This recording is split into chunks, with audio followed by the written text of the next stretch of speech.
For the first time since Sunday, the Bourne Braves are back home at Doran Park to take on the Anglers of Chatham. With Max Tanger, I'm Calvin Cristoforo. We apologize for no before the Bravos or your normal pregame routine. We had some lightning in the area, which forced us to have to put a hold on setting up the equipment. No rain, though, which means an on-time start here at Doran Park between the Bravos and the Anglers. It is game number 29 of the season, and here is Coach Tom Holliday, the manager for Chatham's game 29 starting lineup. Guy Garibay, the left fielder, leads us off.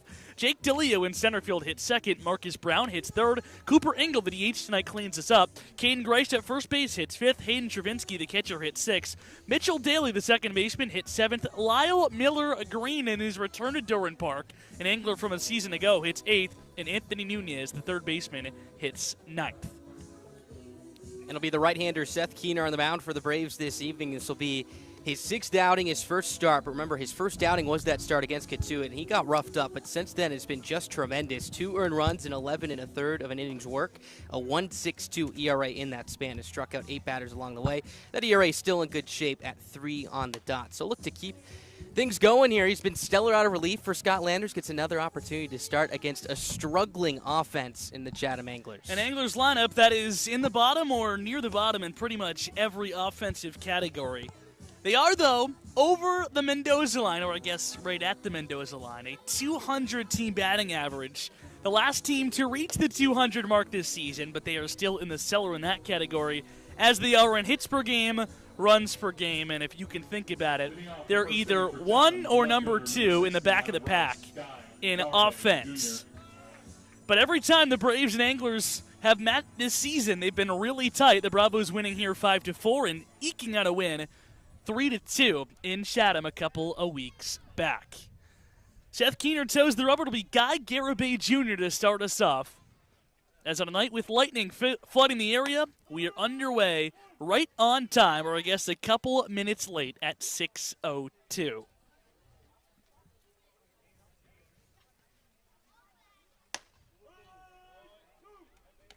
What you're going to see from Keener is nothing overpowering, but a filling up of the strike zone. Quickly ahead of Garibay 0-2. Roller first. How about an easy start to the night for Chris Brito, who makes the catch at the chest on the hop and tags first as one is gone. Here to start this ball game. And for this Chatham offense, one of their biggest struggles is the swing and miss. Offensively, have struck out 312 times in just about 32% of their plate appearances so far this summer. Again, the Braves able to pick up plenty of Ks back in their last time at Veterans Field a couple of Fridays ago. Keener will look to take advantage of that tonight, a team that struck out 13 times yesterday in their 6-2 loss to YD, or make that their 7-3 loss to Hyannis. Braves were losers 6-2 at YD, so both teams coming off of a loss. And here was the number one stat you circled coming into this game. Chatham, and we mentioned game number 28 of the season. Instead, they're through 28. This is game 29 tonight. Are winless on the road, a record of 0-9-5 away from Veterans Field. Absolutely, and all those games have been incredibly close, or the majority of them at least. 5 have been resulted in 1 run, 5 are ties. As the 0-2 to DeLeo catches him sleeping, a pitch perfectly placed on the outside corner. And Seth Keener has thrown it 6 straight strikes to start this game, and 2 are quickly gone at the top of this Anglers order. With that, let's take a look around the defense tonight for the Bravos. Left to right in the outfield, Mac Horvath is in left field, Rockefort in center, and Carson Jones is in right. Left to right in your infield, Bryce Eblin is at third, Peck is at short shot second, Chris Brito at first, and Alan Espinal does the catching tonight for Seth Keener.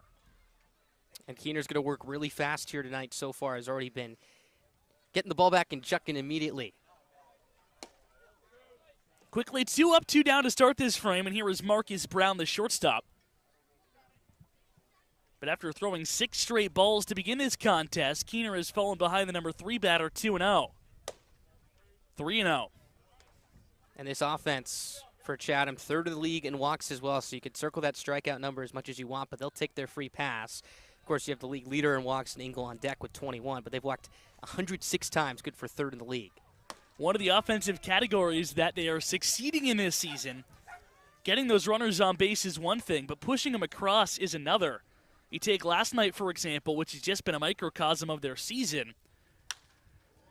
As this one's hit off the end of the bat, but perfectly placed in the left field, and Chatham will have a base runner to start off this ball game. Marcus Brown's on first with 2 outs in the first.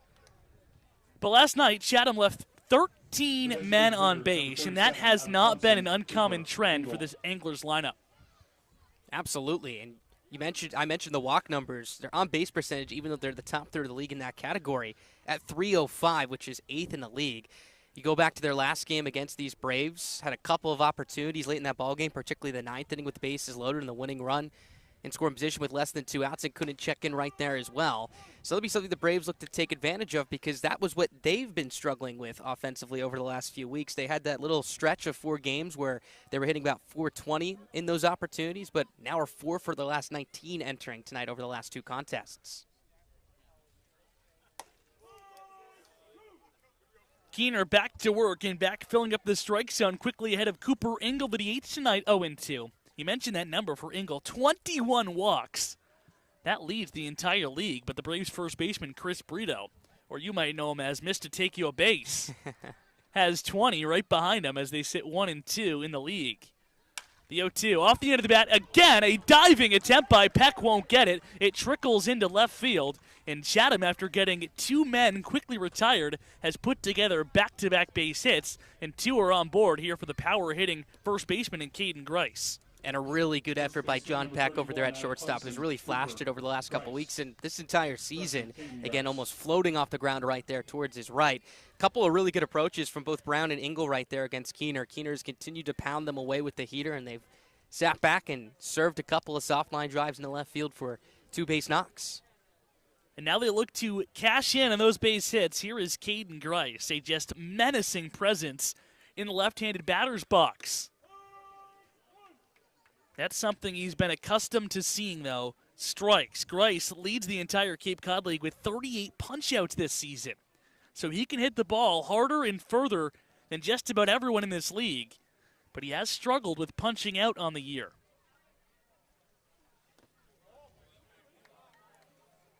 He's been swinging it well as of late, though. 2 home runs in his last 4 games, 5 for 14 in total in that stretch. And when he gets things going, he's got a lot of pop. Of course, the big dimensions here at Doran Park, if you could get into one, should be no problem.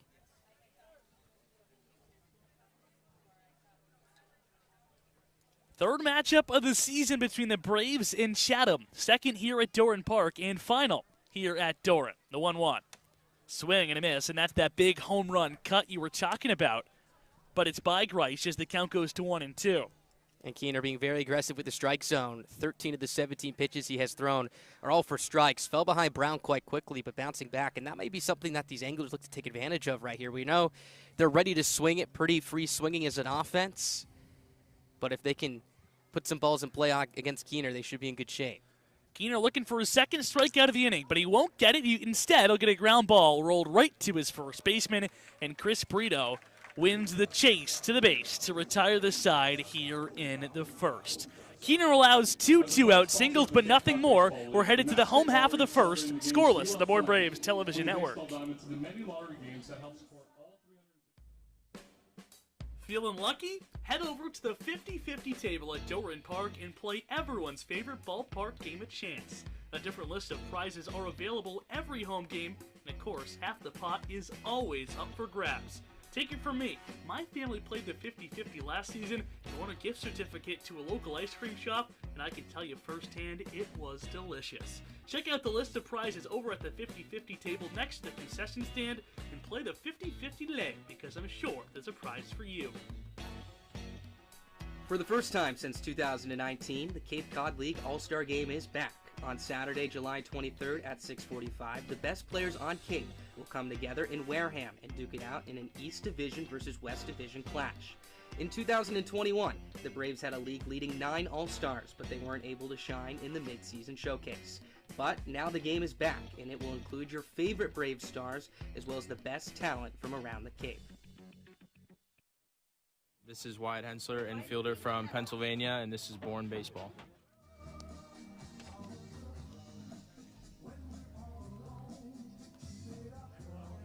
No score as we begin the home half of the first inning back at Doran Park. The Bravos offense, who was in a really good groove, was limited to just 2 runs yesterday, but looked to get back on track here against Chatham. And here is Coach Lander's lineup tonight in game number 29 of the season. Bryce Eblin leads us off like he's done the past 5 games. He'll be over at shortstop. Matt Shaw is the second baseman tonight. He is at batting second. Chris Brito, first baseman, hits third. Evan Slight, the DH, hits fourth. Carson Jones, the right fielder, hits fifth. John Peck, the shortstop, hits sixth. Carson Rockefort back in the lineup. He hits seventh. Matt Horvat, the left fielder, hits eighth. And Alan Espinal, the catcher, hits ninth. Against a Chatham pitcher who is a late addition into the lineup for Tom Holliday today. That is the right-hander in Roman Kimball. We thought Owen Stevenson was going to get the start, but he was a late scratch, so it's the Notre Dame right-hander getting the pearl for Tom Holliday and company. And this will be his second outing of the year. Again, made his first one back on July 8th. Went 3 innings, allowed a hit on a walk, and 6 strikeouts against Brewster, so was able to strike out a plethora of batters that evening. This year at Notre Dame, did not make one start, 17 appearances, 25 innings with a 5.76 ERA, 32 strikeouts to 14 walks in that span. Topped out at 4 innings pitch and threw more than just 2, just 6 times. But was able to be stretched out to 3 innings in his last outing, as we alluded to. So we'll see how deep he goes tonight for Tom Holliday.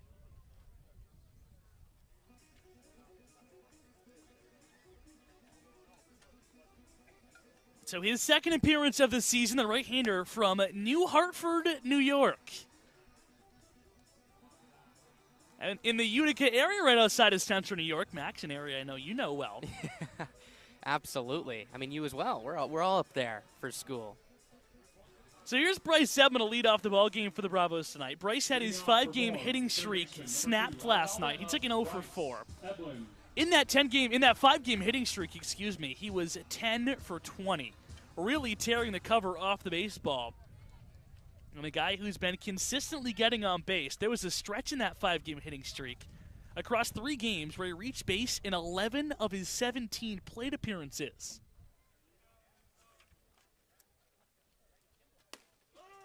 Looks at a first pitch fastball on the outside corner for strike 1. And his first plate appearance yesterday, he stung a ball out towards left center field at the time, just at the left fielder, Homer Bush, who had to move a couple steps towards his left. But when Bryce Eblin's going, I think that's the key piece for this Braves offense. He's the catalyst at the top of this lineup, and when they were going in those big 10-plus run explosions, Bryce Eblin was right at the top of things, getting things going. Especially when you got guys behind you like Matt Shaw and Chris Brito and Evan Slight, the way those 3 guys have been hitting it. Bryce can run, too, 6 for 7 stealing bags this season, so he's an asset, even on first base. And to your point, Eblin, Slight, and Shaw together, entering yesterday, 27 for 62, hitting at a .435 clip with 8 extra base hits and 13 RBIs.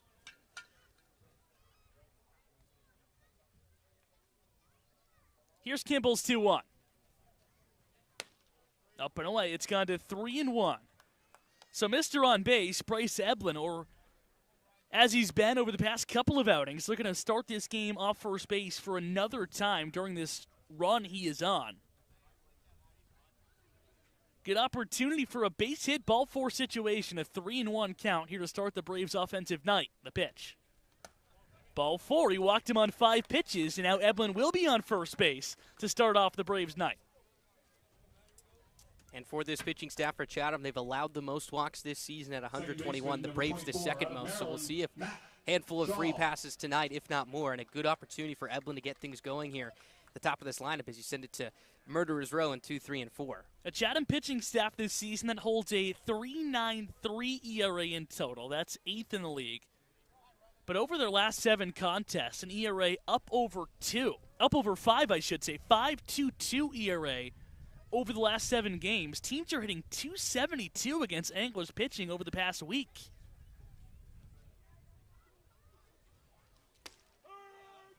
As Kimball delivers a first pitch breaking ball in there to Matt Shaw, the Cape's leader in batting average, hitting .350 on the season, 4 home runs, 16 runs driven in, and another night where he rose his average in Yarmouth yesterday, 2 for 4, a couple of singles.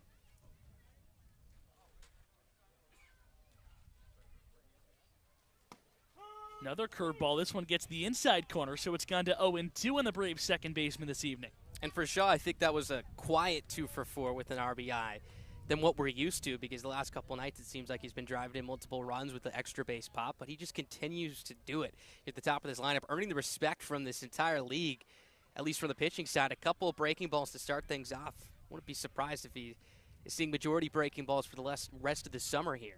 There hasn't been a pitch he's struggled with, though. Especially with the power this guy's got to the opposite field. A breaking ball doesn't faze him when he can get that front foot down and just use those wrists to drive it the other way. Absolutely, and it seems that he almost has more power the other way, which more than likely isn't the case, but most of his home runs have gone to straightaway center field, if not right center field. Of course, he hit one north of 350 to straightaway right field over at Low Park in Katuitt last week, and that's when you know you're on. Your timing's on, and you're a mature hitter at the plate, and that's what these scouts are looking for, and I can guarantee you that Matt Shaw has raised the eyebrows of plenty of Major League representatives so far this summer. Batting with one on and nobody out here in the bottom of the first inning. Kimball's 1-2. Swing and a miss. He blew a fastball by him for strike 3. So 1 out, 1 on. Here's Chris Brito, and let's meet the Chatham Anglers defense this evening. Number 28 out of Rutgers, Christopher Garibay Brito. is in left. DeLeo is in center. The right fielder, Lyle Miller-Green, left to right across the infield. Nunez is at third. Brown at short. Daly is at second. The first baseman is Grice. And the catcher tonight is Hayden Travinsky for Roman Kimball.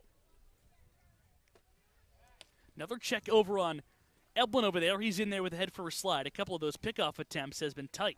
Absolutely, and back to that strikeout to Shaw. Kimball starting him off with a couple breaking balls and then blows a fastball by him, which is tough to do against Shaw, especially with 2 strikes. But that was the same exact approach that the Red Sox were going with yesterday, both Yost and Jacobs, majority breaking balls. A guy who saw a lot of breaking balls yesterday is the batter in Chris Brito. 1 for 4, 3 strikeouts, but a towering home run over the scoreboard at YD's Red Wilson Field last night. Still looking for his first home run here at Doran Park, and joking around with him earlier.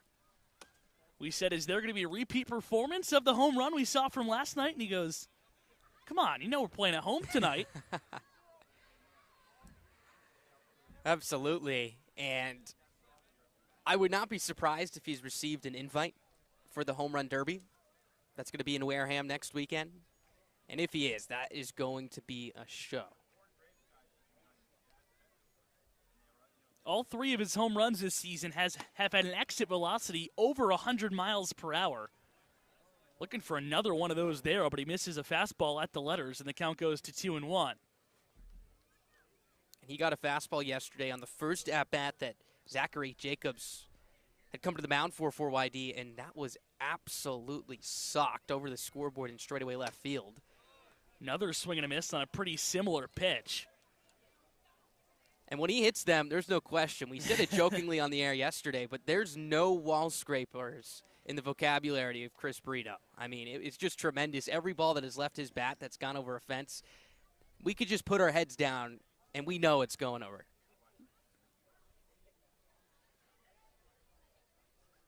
Here's the 2-2.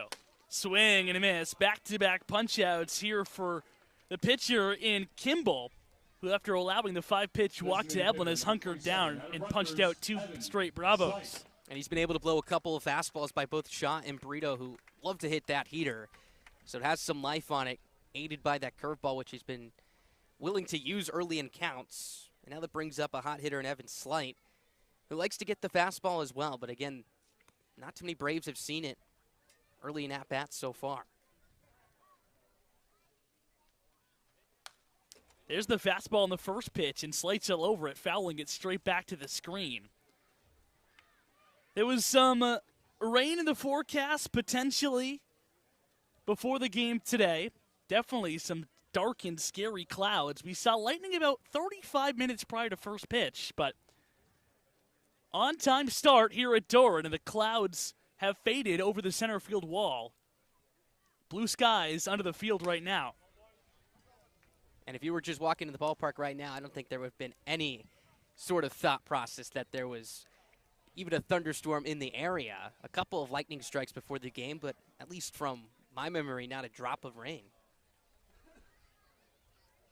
So this one's starting on time tonight in the third matchup of the season between the Braves and the Anglers.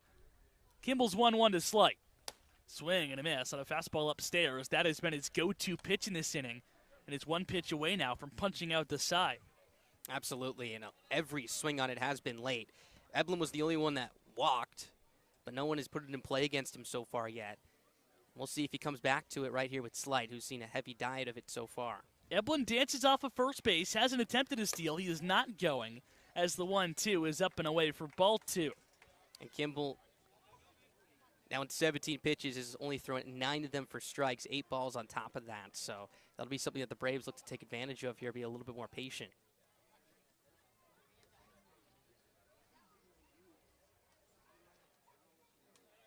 His 2-2.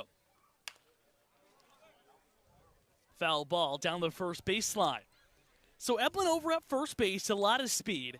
Hasn't attempted a stolen base, but with the big corners here at Doran Park, you got to imagine a ball hooked down the right field line or sliced down the left field line has the possibility to score Eblin all the way from first. Let's see if he's going here on the 2-2 pitch. Good count to run on. He is not going in the 2-2. Misses upstairs, so the count has gone full. And with 2 outs in the inning, now he will be going and getting a head start on this full count offering. And it's good news that he held up if you're the Braves right now, because that was a really good pitch to throw on for Trubinsky, a fastball up and out of the zone. Now we'll get that head start now on Evan Slight, who's shown so much extra base power over the last week and a half. Braves could use an early lead right here. Kimball looking to prevent his second first-inning walk. His 3-2. At the knees, he caught him looking, strike 3. So Kimball allows a 5-pitch walk to start this inning and then punches out Shaw, Brito, and Slight in order to retire the side in the first. We're going to the second, still scoreless here at Doran Park.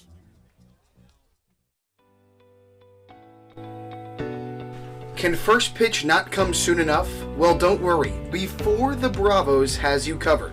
Starting 15 minutes before first pitch at home or on the road, Before the Bravos has the pregame insight and analysis you need to get game ready. From exclusive interviews, a first look at the opposition, lineup breakdowns, and so much more, Before the Bravos is the best place to start your evening of baseball. Before the Bravos, 15 minutes before first pitch, every game day, live on the Born Braves YouTube stream. T-Mobile is proud to sponsor the Cape Cod Baseball League. T-Mobile believes that when small towns thrive, America thrives. That's why they are investing billions to bring fast, reliable, and affordable wireless service beyond the big cities to small towns across America. There's never been a better time to join T-Mobile. Visit T-Mobile.com/acrossamerica to find out more.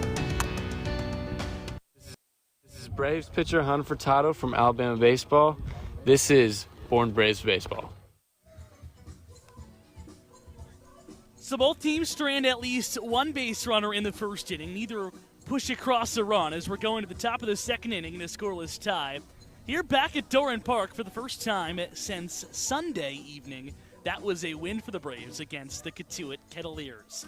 Looking to grab their third win of the season against Chatham, a team that is really struggling with the worst record in the Cape Cod League at 6-15-7.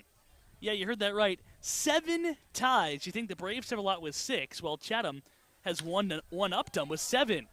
First pitcher, Davinsky skied into center. Should be an easy play for Rocafort, who makes a couple of steps to his left and puts it away rather nonchalantly for the first out of this inning. And plenty of ties in recent play over the last week, 1, 2, and 4. So there's 4 ties right there, aided by a couple of dramatic endings, whether it's blowing a lead in the 9th, the lights coming out in the 6th inning. So it's been quite an unorthodox week for this Anglers team, who's looking to at least get a decision out of this one right here and pick up that first road win like we mentioned in the open. Anglers still thirsting for their first win on the road here as we play on July 14th. Still not out of the race for the playoffs by any means, with the Cape League back to that 4-team format, making it in each division. Chatham just 6 points behind the 4th-place Harwich Mariners. So 3 games if you prefer that metric. The batter is Mitchell Daly, the second baseman, and Keener filling up the strike zone quite well tonight, has climbed ahead of another batter here. It's 1-2. And I think that 4-team playoff setup in each league makes it so much more competitive because even if you're Falmouth right now in the Western Division, who is just about 13 points behind Katuitt, Daly hits this one into right field, slicing fast. It's down for a base hit. Jones scoops it up on a hop, but it's the third single of the afternoon for Chatham, a team that averages only 6 hits per game. And they've had some hard contact against Keener so far when they are putting it in play. Of course, the couple of singles the other way from the lefties and Brown and Engel in that one. A really good approach right there by Daly, taking a fastball over the heart of the plate and serving it into right center for a base hit. And even Travinsky, that fly out to center, just missed a little bit underneath it, but that one was skied. So Keener throwing strikes aggressively. 23 pitches so far, 18 of them for strikes, but may have to be a little bit more careful here because this Anglers offense has been very aggressive early in counts against him so far, particularly on that fastball, which he's been grooving over. So 1 out, 1 on, and here is Lyle Miller-Green. In his second stint with the Anglers this summer, was a member of Chatham last year where he really tore up the league. 8 home runs and led the Cape with 28 RBIs. But a guy who is moving to his 4th school in as many years. Transferring out of Oklahoma State and on his way to Austin Peay for the season next spring. 0-1 to him. He loses the bat. It goes flying over the Braves dugout. And it lands with the knob on the ledge above the Bravos bench down the third baseline. His bat seems to be intact. He's going to the bench to try to get a new one. But I think he's still going to be able to use that one. It didn't break. It just slipped out of his hands. And you can see Tomas Frick, one of the Braves catchers in the third base dugout, running for cover away from the dugout right there as that one went flying. You're supposed to be safe in there. May want to put on some catcher's gear that he has in his bag if he gets the opportunity to. But well, Miller-Green going back to the Pine Tower, and that's probably a good choice. But 4 schools in 4 years for this guy, who after he tore up the Cape was the number 79 prospect in NCAA baseball heading into his time at Oklahoma State, but played in just 7 games and went 3 for 17 for the Cowboys. Keener's 0-2. Up and away for ball 1. So now he's headed to Austin Peay. You got the mascot for me on Austin Peay? You know, I don't, and I'm not proud of that. You got any guesses? A P.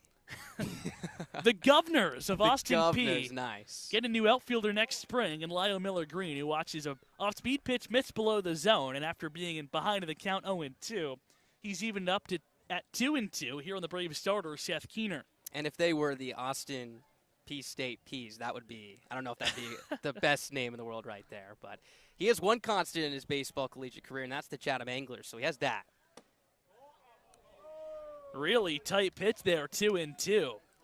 But our home plate umpire tonight in Pat Burns said it missed outside the zone, so the count has gone full here on the right fielder in Miller-Green.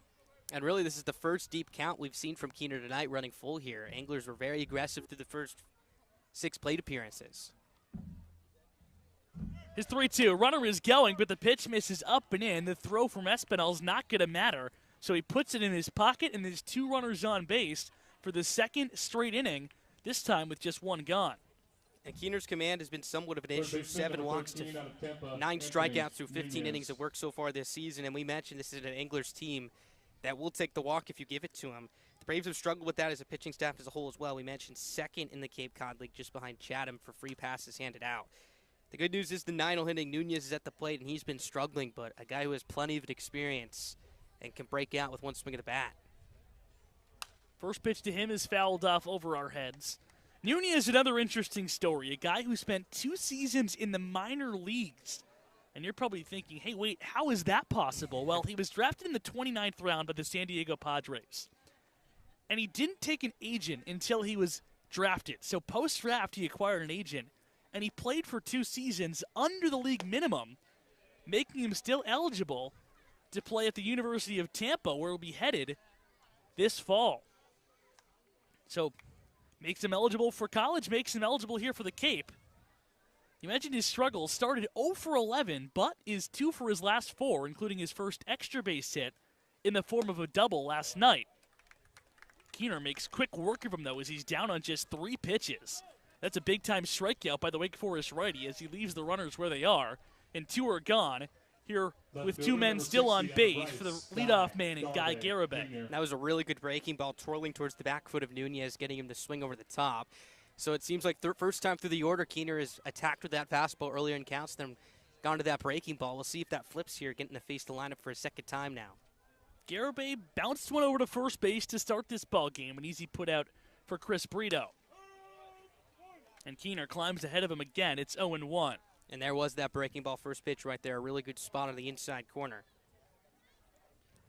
So Keener looking to escape 2 jams in both the first and the second inning and trying to put a 4 spot in the left on base column for Chatham early in this contest.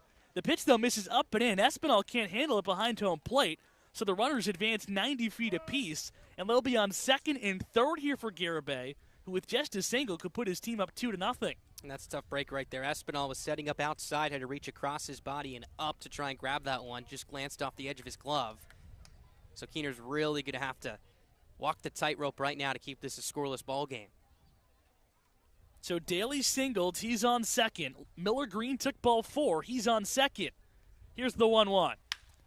Grounded to Brito again. He fields it and saunters over to first base. He tags the base to retire the side here in the second. So Keener leaves 4 anglers on base in the first 2 innings combined, and we're through 1.5 here at Doran Park, scoreless on the Bourne Braves television network.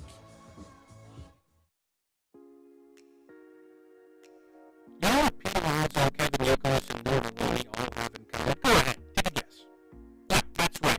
They're all former Doran Braves. The most famous Bravo alumni is lengthy and it's growing fast. Take 2021 Major League Baseball first overall pick, Henry Davis, for example. He was on the team just 3 summers ago, back in 2019. So let's show you don't necessarily watch the future stars of tomorrow today. Admission to all games at Doran Park and around the Cape Cod Base is free, but it's all Braves schedule head to the Bravos team website, DoranBraves.com. You know what that's $150,000 to play the Braves every season. We're a non-profit, non-volunteer organization that allows solely eligible locals, private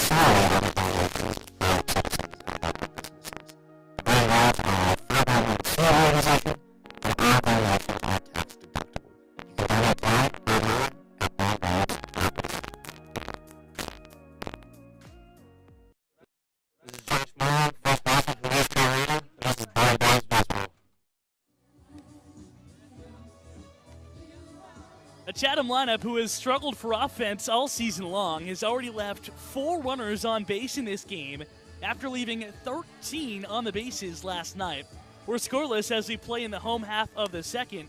Second inning of work for Roman Kimball, the Chatham starter, and he'll face 5, 6, and 7 in this Braves lineup. It'll be Jones, Peck, and Roccaforte. And a pretty good inning for Kimball to start things off for the first inning. Walked the first batter he faced, then would strike out Shaw, Brito, and Slight in order, using that fastball, which looks to have a lot of life on it so far. And was struggling just a little bit with his command, about even with his ball-to-strike ratio, but setting up hitters early with that curveball and late with that fastball. Let's see if the Braves can adjust right here. Punched out 3 Braves in a row to finish off that first inning after allowing a walk to the leadoff man, Bryce Eblin. And continuing his strike-throwing ways as he delivers a fastball past the swinging Carson Jones. And he now has 9 punch-outs through 4 innings of work and counting here in the Cape this summer. Working from the first base side of the rubber, he comes to the plate on his 0-1. Just in there on the inside corner, and he's ahead of the batter 0-2. And he's working fast with a lot of confidence on that mound right now.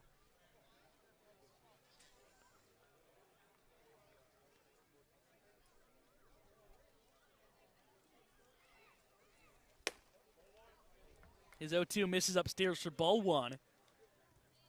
Jones 6 for 18 to start his time on the Cape with the Braves.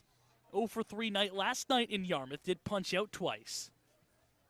Really good running threat for the Braves too if you can get him on. Here's the 1-2. Nowhere near the zone, up and in. It's gone to 2-2.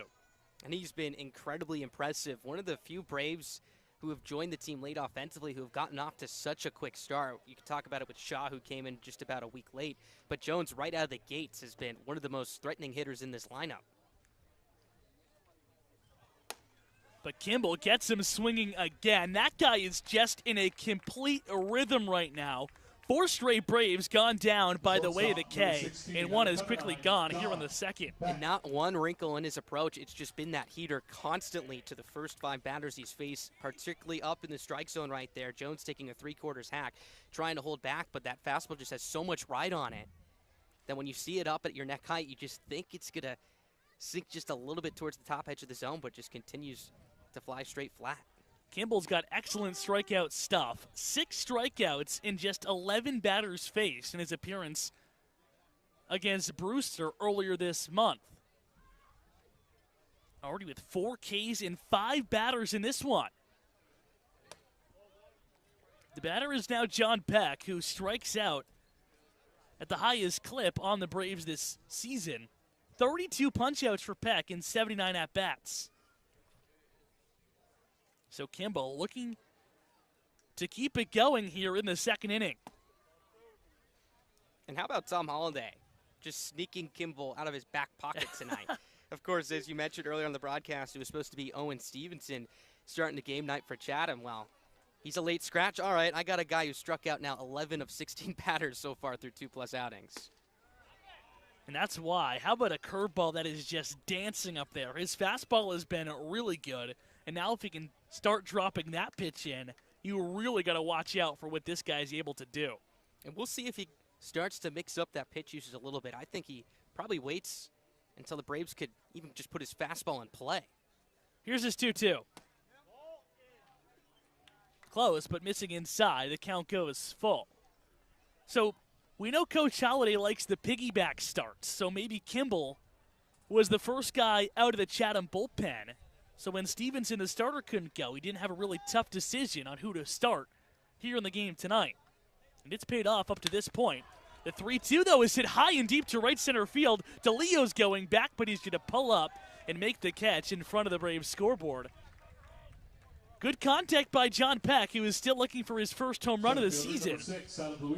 Good jump, though, by the Chatham center fielder. Makes it easy to run that one down. And that's an at-bat that you put a little asterisk on right there for John Peck. One of his better ones as of late, and he's starting to swing it really well over the last week or so. Worked the count full, got to 2 strikes, was able to take that fastball running inside, then got another heater over the heart of the plate and drove it out towards deep right center field. If the wind's blowing out in that direction, that may have a chance to get out. Instead, it's just a loud fly out, so 2 are gone and the bases are empty for Carson Rockefort, hitting in the 7th spot tonight.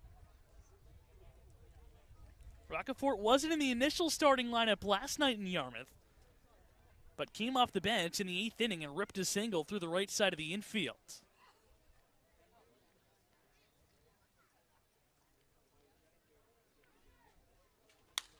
Hits this one high and deep into the infield. Here comes Nunez, the third baseman. He makes the easy catch to retire the side here in the second. So Roman Kimball starting out of the bullpen, it doesn't matter. This guy is in complete command right now. He's through 2 scoreless innings. He's retired 6 Braves in a row, and we're through 2 scoreless here from Doran Park on the Born Braves Television Network.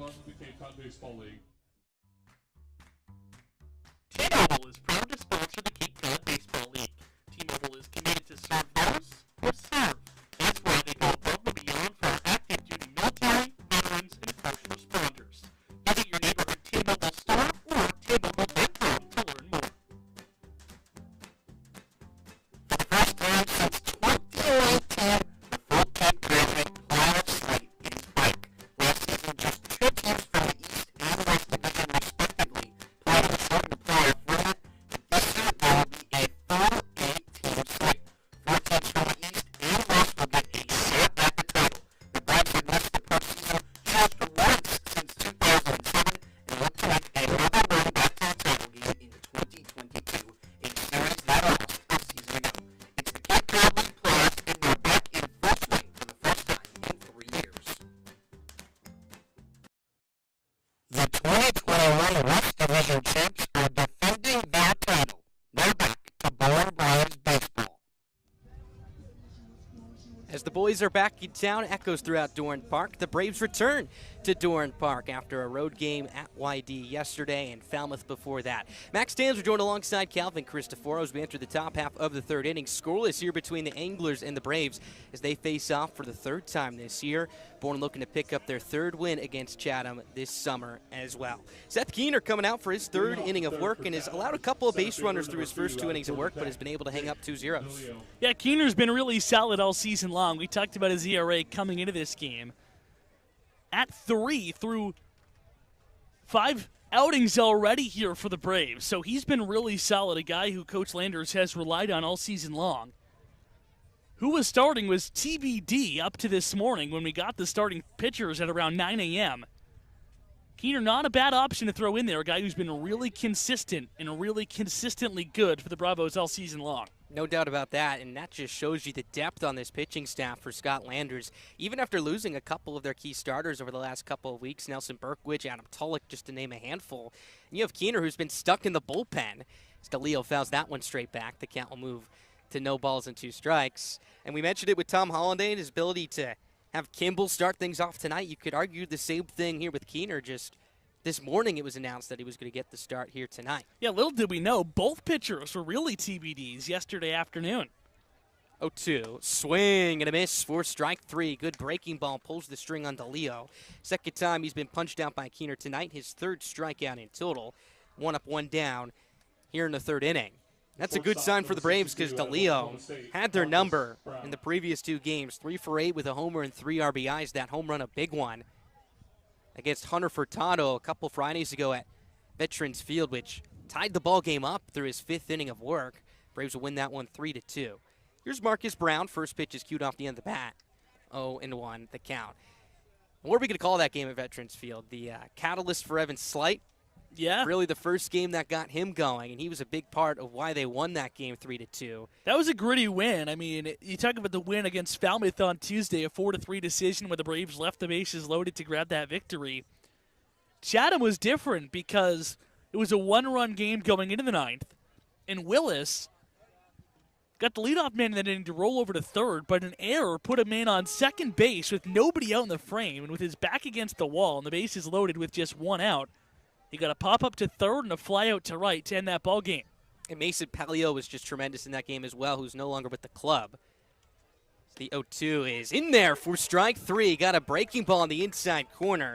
So that rings up Brown. 4th strikeout of the night. He does not like the call as he continues to chirp at home plate umpire Pat Burns. Either way, 4th punch out of the night for Keener as he gets Brown looking. I think that looked a lot worse than it really was because Espinal was set up outside. And when the pitch missed in, he had to reach all the way across his body and frame it on the right side of the plate. Home plate umpire Pat Burns said it was a strike, so even though Brown didn't like the call, he's not going to have much of an argument as he goes back to the dugout. Keener working with his counterpart, already 4 punch-outs for him on the night. Engel takes down low for ball 1. He singled back in the first innings. The next pitch is taken down low. And to your point, Espinal on that breaking ball in the inside corner didn't even really stick it right there. Caught it and kind of brought it back in towards his chest. And if you're Brown the hitter looking back on that, you think that pitch isn't even close. But it did look like from our angle that it at least bit the inside corner. 2-0. Up and away with the heater for ball 3. 3 balls, no strikes. Keener looking for his first clean inning here in terms of batters faced. Has faced 5 batters in the first inning, 5 in the second after giving up 3 hits and a walk to this Chatham offense. 3-0 is a fastball that cruises across the inside corner. 3-1 the count here with 2 down. Keener with already a walk tonight. That was a really long at-bat where Lyle Miller-Green took ball 4 in a full count situation, looking to prevent his first walk here in the 3rd inning. And with nobody on and 2 outs, there's nothing but attacking you should be doing to Cooper Engel right now. Hitters count for him at 3-1. Pitch is a fastball that clips the outside corner. Engel thought he had walk number 22. Count runs full at 3 balls and 2 strikes. And after a hitter-friendly zone last night from J.C. Fernandez, our home plate umpire in Yarmouth, it is a pitcher-friendly zone for Pat Burns behind home plate tonight. It's been consistent. Payoff pitch, swing to hard line drive into center field for a base hit as it rolls out to Roccaforte in center. So a hit for Engel. He's 2 for 2 tonight with 2 line drive base knocks. 4th hit already tonight for the Anglers, as they now have picked up at least 1 knock in the first 3 innings of work, as that brings up Caden Grice to the plate. So Engel got it to a 3-2 count, and you said it. Keener was going to want to attack. You know the eye that Engel has at the plate from the left side, and he gave him a fastball over the heart of the plate, and Engel just served that one into center field for a base hit. Grice came up to the plate with runners at first and second and 2 down in the first, would ground out with 2 strikes to the first baseman in Brito to end the frame. Second baseman in Shaw, a couple steps towards the 4 holes. The first pitch is up and away with a fastball. 1 ball, no strikes. Keener has been very efficient so far, 34 strikes to just 14 balls through 2 2/3 of an inning's work. The guy who's been mostly used out of relief this season for the Braves, but did make 11 starts for Wake Forest this year.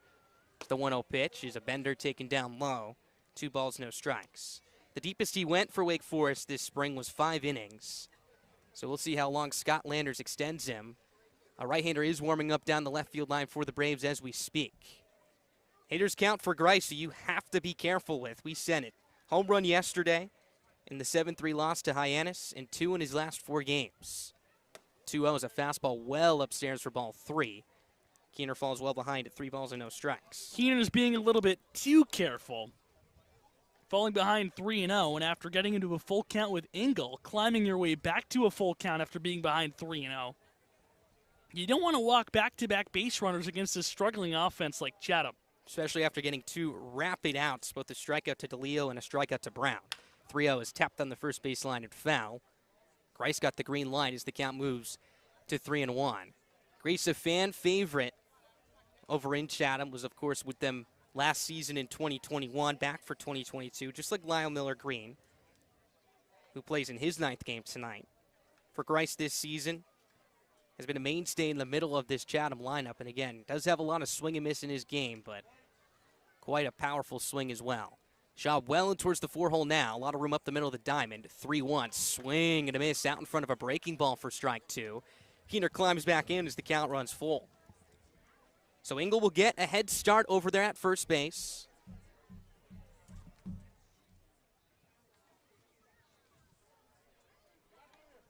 Chatham, after stranding 13 runners yesterday, looking to at least push across a run here in the 3rd. They've had 4 hits and 5 base runners if you add in the walk to Lyle Miller Green in the 2nd inning. Engel goes, 3-2, swing and a miss for strike 3. Got him with a fastball at the top of the zone. Keener strikes out this side, picks up his 5th on the night as he caps it with Caden Grice for Grice's 39th strikeout offensively this year. With that, we're going to send things down to our sideline reporter, Ethan Frank, for the first time to Ethan. Ethan, how we doing today? We appreciate and thank the sponsors who support the St. Louis Saints team. Our corporate sponsors are Financial Big story tonight. It's really cleared up.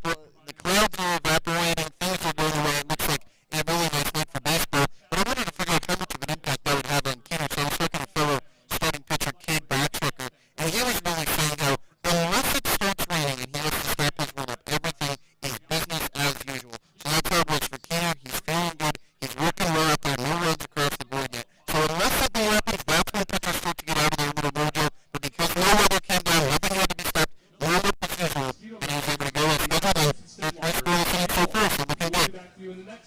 Thank you for that, Ethan. I think the only people that were affected by the weather today were you and I, Calvin, and our broadcast crew. We weren't able That's to get true. set up. Well, the people Until- were affected because they didn't get before the Bravos. They did not, tragically. But don't worry, it'll be back tomorrow. We'll be in Falmouth tomorrow. At a 5:40, of course. We'll get Mac Friday and Ethan Frank back Good. on for you. There was a lot of good topics, too, and I don't want to reveal them, but one of them, I just saw Ethan's paper. It said, dance-off, ? So we'll have to look forward to that when the Braves are back at home.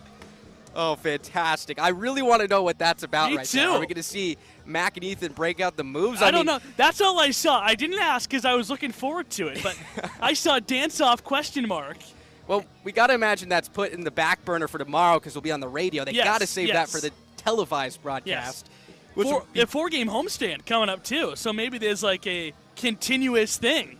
All right, so what dance moves are you breaking out if they ask you? Whoa, who said I was a part of this? I think we might be involved. I mean, we got to talk to Ethan about this right here. Okay. I got a bevy of dance moves I can break. Okay, all right. I'm ready to see them. We'll see on Saturday when the Braves host Brewster. That at 6 o'clock p.m. Scoreless as we enter the bottom of the third inning. The Braves still looking for their first base hit. It was John Peck who put the first ball in play off of Kimball, back with a flyout to deep right center in the second inning. But for the right-hander for Chatham so far, it's been nothing but swing and miss. 4 strikeouts of the 6 batters he's retired, has walked 1 as well. That was Eblin, the only batter to reach tonight. Here's Matt Horvath in his Doran Park debut. He takes a fastball in the outside corner for strike 1. So Kimball from Notre Dame. And maybe this is just because I haven't gone to a lot of big-time bookstores, but in the Notre Dame bookstore, which is massive, you can buy jerseys of every sports team on campus. Okay.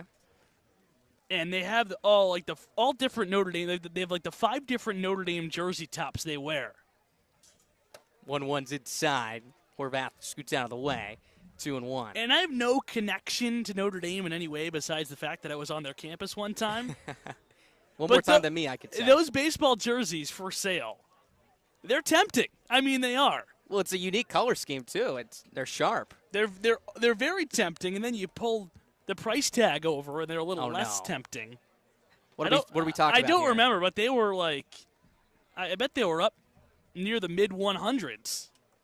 2-1 is a fastball upstairs. 3-1. I'd spend $200 on their helmets. Those I think are some of the best in college baseball. Helmet? Yeah, You can the paint shiny your gold, helmet. but they don't have the same feel. What about a game-used shiny gold helmet? I'll take that.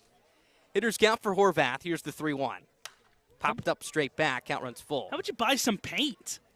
Should we try it? Should we go to the store tonight? All right, yeah, Get let's some do it. spray paint? Let's do it. One time, do you remember back in, like, I don't know, the mid-2000s when Jose Reyes was a big deal? He had his own Yes. helmet. Pine tar? That I think Rawlings was the maker, and it sold like a, Oh, yes. I know what you're talking about. Is that one's over the heart of the plate for strike 3. A fastball that gets Horvath looking. 5th strikeout already for Kimball through 2 1/3. You're talking about the youth helmets. yes. Okay, yes. One of those, I've painted one of those before. Okay, how'd that go? Good. You just throw some painter's tape over, a little spray paint here, then you fill it in. But painting a helmet one color would be a lot easier. I would think. It's just how do we get the finish of that gold? First pitch to Espinal is taken down away. We'll have to call for my ball buddy 1. Rudy and help us out with that. Absolutely. Or maybe we just take the trip to Notre Dame and buy one ourselves. Were they selling helmets up there? I think my way is a lot more economical 1-0 swing and a miss. Count evens up than at 1 us ball. and making 1 the strike. trip to Notre Dame and buying them. Maybe we could talk to Roman after the game. I mean, this is our closest source, at least in the vicinity of Doran Park. Counts even at 1 here with 1 down. Kimball turns, kicks, and fires. Here's his pitch. Swing and a miss. Espinal late on another heater. Count moves to 1-2. We could check eBay. That's a valiant idea. That may be what my task is for in between innings here. We'll get back to you. We'll see if we can find some. Bryce Eblin, the top of the order on deck. He's got a nice Alabama helmet that he's been sporting all summer. 1-2 is spoiled foul. Espinal will stay alive. So far for Kimball, 24 strikes to 19 balls here.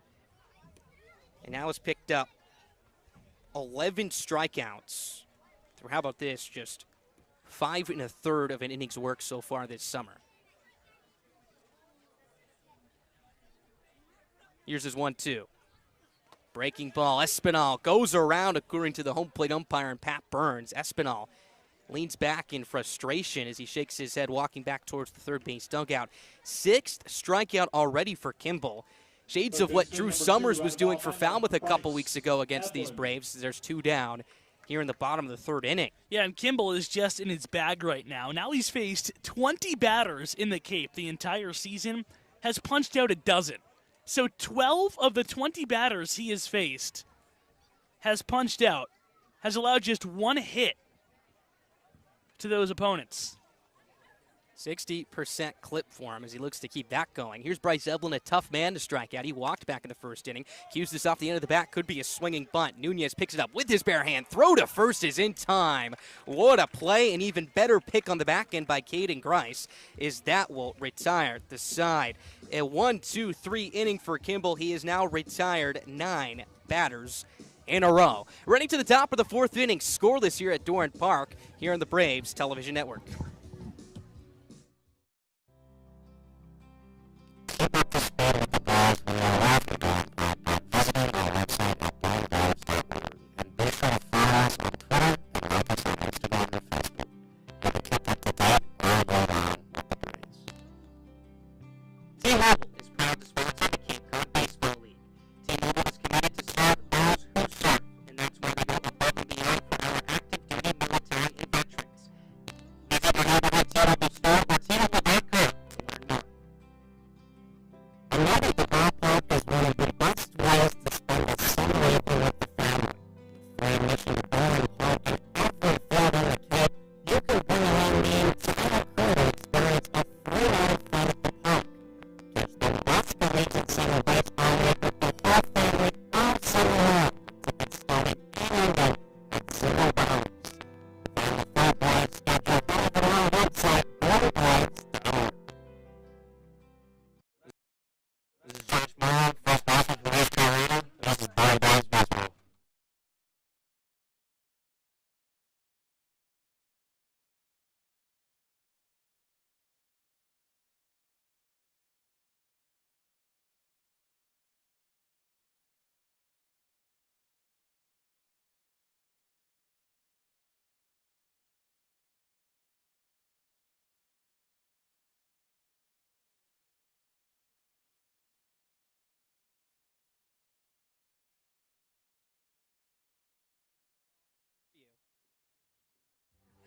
Leading off the fourth for Chatham. Top half of the fourth inning, scoreless here at Doran Park as the Anglers and the Braves meet up for the third time this summer. Seth Keener coming out for his fourth inning of work here. He'll get 5, 6, and 7, make that 6, 7, and 8 here in the Chatham lineup. Aiden Travinsky leads things off. He's 0 for 1, flew out to the center fielder in Rockefort all the way back in the second inning as he takes down low for ball 1. All right, so I've gone to the archives. I'm scrolling through eBay. Okay. There's 3 different Notre Dame baseball helmets you can buy. There's the gold one that we're talking about with the navy blue ND logo. Okay. There's the navy blue one with the gold ND logo. And there's a white one with a navy blue logo and a white bill. Oh, man. Pick your poison. The only issue is they're all mini. There's no full-size baseball batting helmets. What do we mean by mini? Like the ice cream cup helmets? I would or- assume something along those lines, yeah. Okay, so that's a good price, I guess, for $25. You seem to me like a guy who would collect those I would- ice cream. I have a lot of Mariners ones, but see, that's one of the only ballparks I've been to, so I got to go around. When I was at Fenway Park a couple weeks ago, I had the opportunity to get one, and I passed, which was on me. You remember the Baskin-Robbins promotion they had of like 5, 6 years ago? I can't say. I don't know if you're a Baskin-Robbins guy or not. They used to sell the helmet cups, and I was all over that when I was younger. I can't tell you I can't say I've ever walked into a Baskin Robbins. Really? Is that a West Coast? It could be. I had one like right down the hill from me that we would go to all the time. I think there's some on the East Coast, but I don't think I've ever been to one. What's the go-to ice cream spot on the East Coast then? 3-2 is fouled straight back. Dairy Queen? Okay, we have one Dairy Queen where I live. Yeah, there so you go. It flips itself out a little bit. But Dairy Queen, they might have a sponsorship with MLB. I think they do, actually. They do, yeah. They do. The Bryce Harper, Tim Anderson burger meal. I think that is the most ironic sponsorship of all time because I could guarantee you those guys do not eat there. So the 1-2 is a weak wave and a miss for strike 3. Travinsky fooled on a breaker. How about Seth Keener? We've been talking about Kimball all night long, but he's matched him. That's his 6th strikeout. That's out number 1 here in the 4th inning. Daly. Yeah, he's been dealing back-to-back strikeouts, too. A guy in complete control. 2 strikeouts in the 3rd, a strikeout in the 1st, a strikeout in the 2nd. So he's really gotten it going. And this is a Chatham lineup that will punch out. A team hitting at the Mendoza line. It just got there yesterday after 8 hits against Hyannis. Before that, they were the last holdout. One point of the season, there was 6 teams below the 200 mark hitting. But as the weather is heating up, and as guys have gotten more comfortable against Cape pitching with the wooden bat, that has come back to life. Daly pops this one up into right center field. Carson Jones a couple steps towards his right. He's got it. 2 away, now 3 in a row retired for Keener. And at the end of the day, Chatham has been swinging it well tonight so far. 4 hits. All of them have been stung on a line as well. But just runners in scoring position. It's been a problem for the Braves and the Anglers the last couple of nights as well here. So here's Lyle Miller-Green coming to the plate. He walked back in the second inning, the only walk that Keener has surrendered so far tonight. As Calvin mentioned, this is second go-through with the Anglers after a summer in 21 last year. So he joins Caden Grice as the two returners in the starting nine tonight. 0-1, taken down low. Count evens up at 1. You got to imagine Grice is an invitee to the home run derby as well. Oh, absolutely. The way that guy can hit it. You throw in Alex Freeland to his 5 long balls for Brewster. And then you have to put in Hogan Windish of Wareham. Absolutely. And you need the representative either way, too, for Wareham, who's hosting it. That guy, Windish, at Fenway Park, everyone, did their thing, but Windish, one pitch, dead center at Fenway, the next pitch, Lansdowne Street. That guy mashes baseballs. 2-1, chopped on the ground to short. There's Eblin. He charges. He makes the throw over to first base. That is in time to end the inning. Another 1-2-3 frame, this time twirled by Seth Keener as he hangs up his 4th 0 on the board. We're heading to the bottom of the 4th, still scoreless. Matt Shaw will lead things off for the Braves as they look to get on the board for the first time tonight when we return.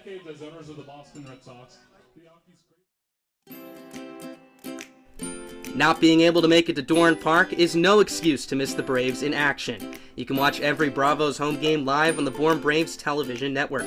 From stellar pitching performances, dazzling defensive plays, and big-time power displays, you can catch it all from the comfort of your home. It's your favorite Cape League team live on your screen. Just head to the Born Braves YouTube and join the fun.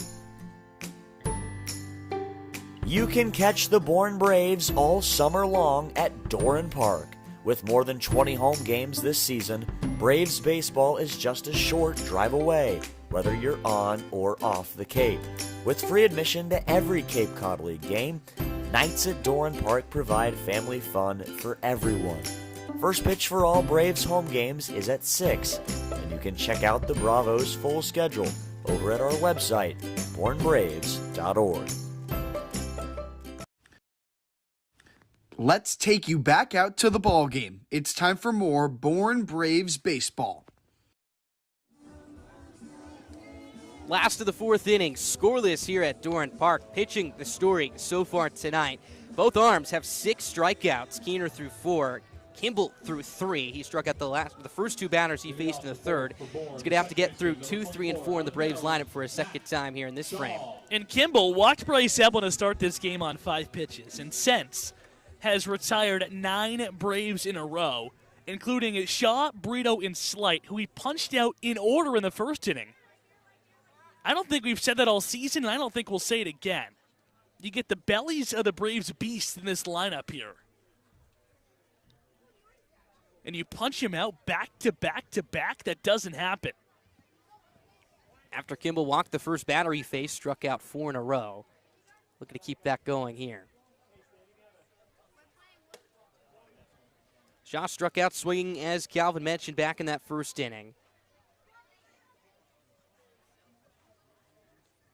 Guy who is raising some eyebrows as a potential MVP candidate here in the Cape this summer. And why not? The Cape's leader in batting average, 4 home runs, 16 RBIs, can run too, a dozen stolen bases on the season. So he's got every trick of the trade. And you get a really good look at his batting stance as we sit behind home plate here. I noticed this like 5 or 6 games ago, which is shame on me for not picking up this earlier. But he's the only guy in the Braves lineup, to my knowledge, that is a closed stance. That means the front foot is in closer to home plate than the back foot is. Giancarlo Stanton in the major leagues, the most famous player who uses that approach. Upstairs ball 3-1.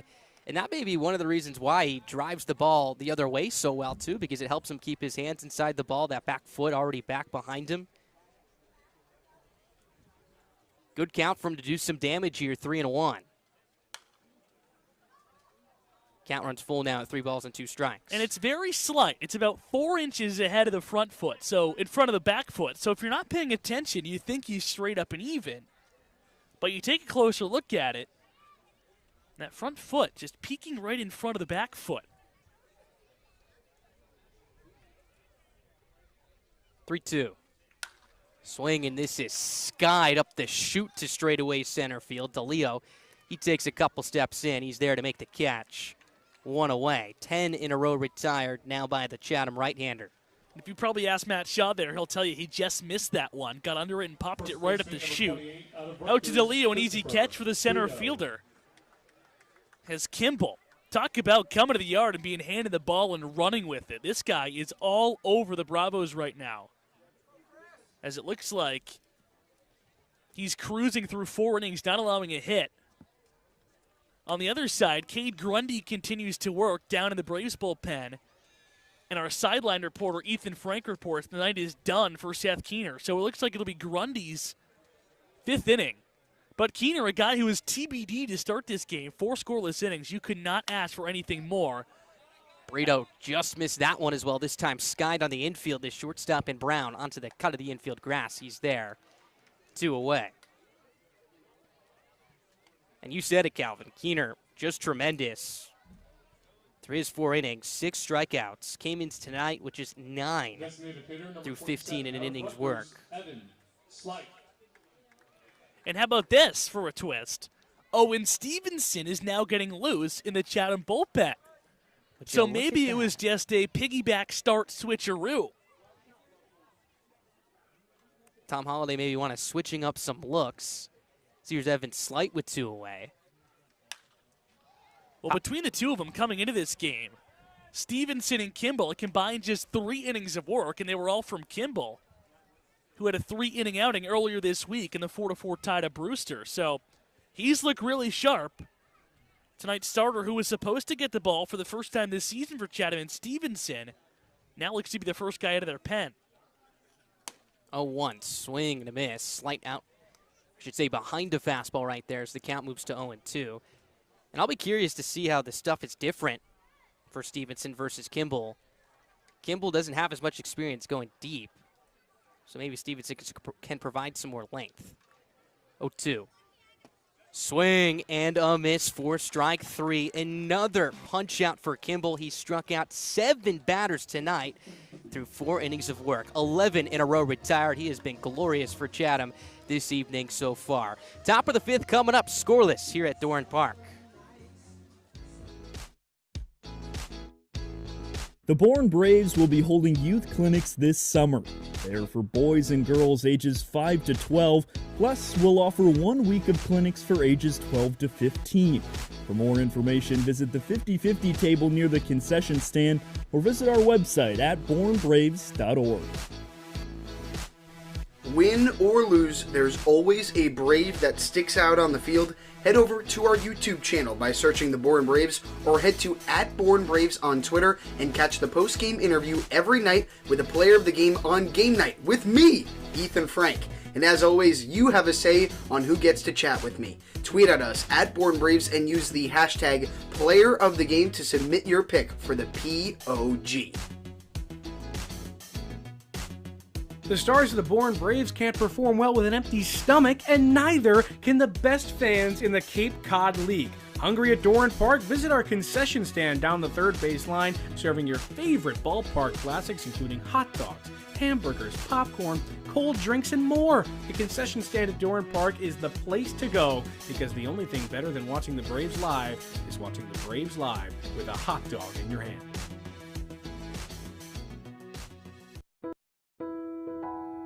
Want to look like a Bravo? Well, there is one place where you can find the official gear of the Bourne Braves, and that is at the Bourne Braves Pro Shop.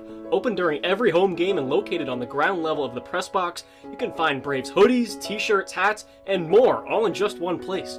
Wear the same gear as the players and rep the Braves wherever you go. Visit the Braves Pro Shop today and let the rest of the Cape know you're repping the Bravos.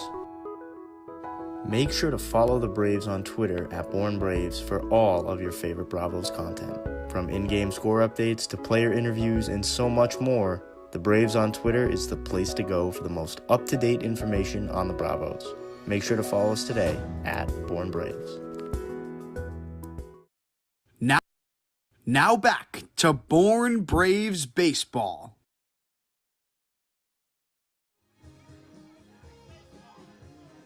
Scoreless as we play in the top of the 5th inning back at Doran Park.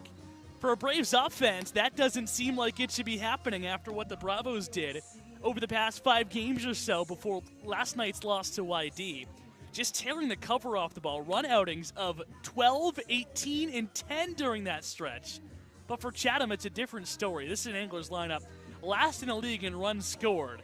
They have a 0 going into the 5th inning, and they'll be facing a new arm as the night is done for Seth Keener, and it's up to Cade Grundy, his ACC counterpart, in his 5th outing of the season for the Bravos. And Keener gave Scott Landers everything he asked for and then some, striking out 6 batters through 4 innings, allowing those 4 hits, but was able to wiggle out of trouble a couple of times as he continued to exploit Chatham's struggles with runners at scoring position. But for Grundy this year, this will be his 5th outing, a 2.45 ERA.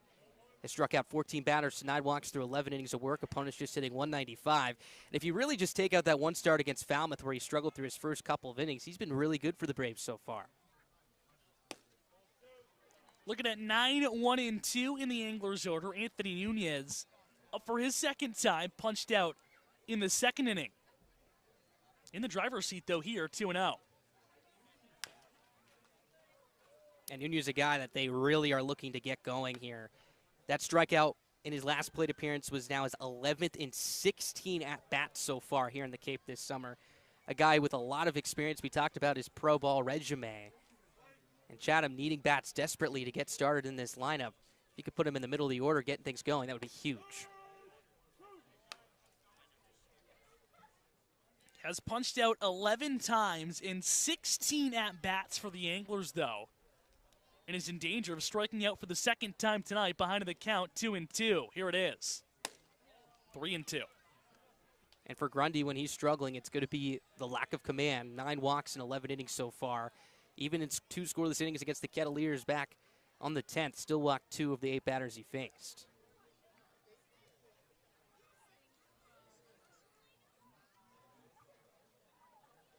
Here's his 3-2. On the outside corner, he caught him looking for strike 3. It continues to be a pitcher-friendly strike zone, and the Bravos pitchers are finding those areas. It's another strikeout, the squad's 7th of the contest. Now Nunez has struck out 12 times in 17 at-bats so far, so his struggles continue here. And for Grundy, that pitch looked to be an inch or 2 maybe off the plate right there, but Espinal, a really good frame behind the plate, and was able to get the call. So 1 is gone here for the top of the Braves order. Guy Garibay claws in for the 3rd time tonight. And Chris Brito's been busy tonight. I look at my score sheet. Garibay has grounded out to him twice. Also Grice to end the 1st inning as well. I feel like particularly the last 4 or 5 days or so, Brito's been moving a ton. He's wearing a watch down there. I'd love to see the amount of steps he's taken. Think he's got a Fitbit on? He may. I know Nelson Berkwich pitched with a watch on as this one's a rope down the right field line. It's going to be trouble, and it is gone over the short porch down in right field. Guy Garibay goes Froggy's pole, and on one swing of the bat, it's a twisting home run and a 1-0 Anglers lead. And that's got to feel really good. 3 for his last 19 coming into this at-bat right here. And he launches his 3rd home run of the season, got a breaking ball, was out in front, and just snuck it over that short porch down the right field line. One of the few homers we've seen leaving that direction at Doran Park this year. And Chatham will take it. There's their run that they've been looking for. That hit is probably trouble everywhere. But to my knowledge, a home run just in this ballpark, a hair over the yellow guardrail and over the wall into the excavation site in right field. Chatham will take it, though. A team thirsting for runs in any way gets there first on a long ball just sneaking over the wall.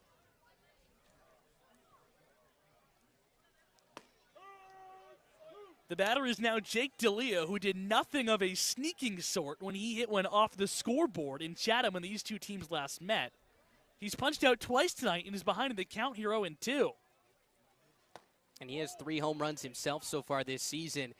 And they have not been cheapies. The Grand Slam a couple of weeks ago, the first home run of the season for Chatham. It took them a little bit of some time to get off the schneid in that category. And that one, you said it, off the scoreboard, tied the game up. A very vicious swing on top of that. DeLeo seeing the ball very well as of late, too. Coming into this game, a .390 hitter over the past 7 days. 7 for his last 18. But 0 for 2 with 2 strikeouts tonight. Although he has worked an 0-2 count back into his favor, we've gone full. And for Grundy, the long ball has given him fits this year. That is now the third home run he's allowed. Remember, he allowed back-to-back jacks against Falmouth here at Doran Park on the 2nd of July. And you can add Garibay Jr. to the list as well. Here's the 3-2. On the corner, it caught him looking again. The Braves pitching staff is throwing pitcher's pitches galore. That's the second punch-out on the black that an angler has looked at in this inning, and 2 are gone in the 5th. And a really, really good spot. Outer third of the plate right there, a heater. DeLeo thought he had ball 4 right there, took a couple steps towards first base, but Grundy will take it as he continues to pick up strikeouts now here in the Cape, 16 through 11-plus innings. Brown rolls this one to second. Here is Shaw on the run. He makes the easy scoop over to first, and that'll do things for the 5th inning. But not before Guy Garibay meets Froggy's pole and hooked one across the short porch in right field to give the Anglers the 1-0 lead. It's the middle of the 5th. You know what that means. It's time to hop in your car, put the whip in drive, and let's head around the Cape with Ethan Frank. Chatham opens the scoring here, Calvin, and there's not a lot of scoring going on around the Cape tonight. 2. I'm incorrect. There's only one 0-0 contest left going on right now. That's between Falmouth and Hyannis, the only game going on between 2 teams from the West Division facing each other tonight. 3 inter-division battles going on tonight, 2 inter-division battles. So that's it. Orleans in Cotuit. That game's in the top of the 8th already at 7:15. 1-0 Firebirds is your score after Cotuit got a good win last night to stay in first place, looking to fight back against the Firebirds. Brewster and YD had to deal with a lightning delay in the middle of their contest. That game's only in the bottom of the 4th inning out at Stony Brook Field. And you know, there are no lights there, so I don't know if they're going to get a full 9 innings out in Brewster. That's a 3-0 YD lead. That game not even official yet, only in the bottom of the 4th. I mentioned Falmouth and Hyannis, 0-0 top of the 5th. And Harwich and Wareham early on, 1-0 lead for the Mariners over the Gatemen in the bottom of the 2nd inning. So, that's your little look in around the Cape. What surprises you most about those scores, Calvin? Well, some low-scoring battles, and you said it. I don't think they're going to get anywhere near 9 innings. At Stony Brook Field in Brewster, 3-0 in the 5th after a lightning delay. That game, hopefully, if you're a YD fan, it becomes official and you're able to win that contest because they are not going to sniff the 9-inning mark tonight. Absolutely, and they've been rolling, so all the breaks are going their way. After especially that big win yesterday against the Braves, continue to pace the top of the Eastern Division.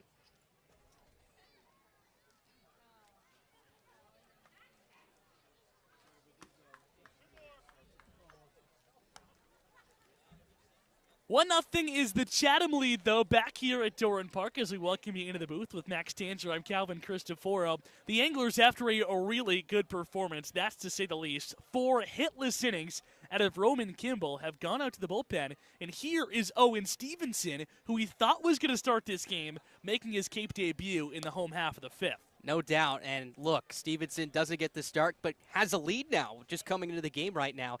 And if you got to talk about Kimball, who was just tremendous tonight, 7 strikeouts through 4 innings of work, passes things off to Stevenson, who is looking to get things going here in his Cape season debut. Was with the YD Red Sox last year, 2 games, 4 innings, 3 strikeouts to no walks on 8 hits. But at the University of San Francisco last year was their opening day starter. 19 games, 11 started, 69 innings of work, 49 punch-outs to 22 walks. So here he is, his Chatham debut, despite not his Cape debut this evening. On his way to Arizona State this fall, and he'll be greeted with 5, 6, 7 in the Braves order. Jones, Peck, and Roccaforte due up here in the 5th.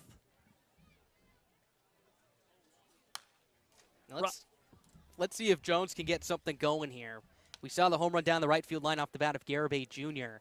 that he just hooked. That's absolutely territory that Carson Jones can reach right here. And let's see if it's a different look for Stevenson as well. With Kimball, it was mostly fastballs, a hard fastball as well, a lot of late swings from the Braves.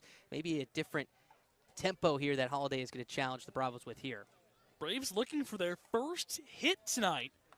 Last night in YD, they were only able to get 6 hits. That snapped the team's 5-game streak of at least 9 hits per contest.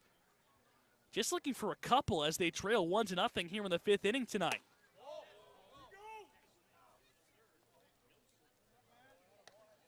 To add to the Braves and their struggles offensively the last 2 nights too, Calvin. 2 for 8 with runners in score position last night, now 4 for the last 17. After that mammoth 4-game stretch of going 21 for 50. So much different look as of late. But the strikeout bug is continuing to bite the Bravos tonight. New pitcher doesn't matter. Jones is down. The Braves' 7th strikeout of the night, and 1 is gone here in the 5th inning. And to add on top of that, in those last 2 games, 22 strikeouts. So that's averaging, of course, 11 strikeouts offensively per contest, hitting just .242 in those 2 games, and have been sat down in order in 5 of the 9 innings. That was last night, 8 of the last 18, going back to the other night in Falmouth. The only hard contact the Braves have gotten tonight has been from the batter, John Peck, when he ripped a high fly ball into right center field that was run down by DeLeo right in front of the scoreboard.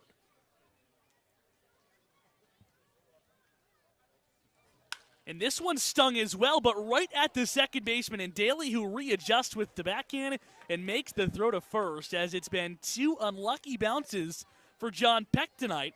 He's 0 for 2, and the Braves have 2 outs in this 5th inning. And that ball was roped. Both of the balls he's put in play tonight have been towards that right center field alley.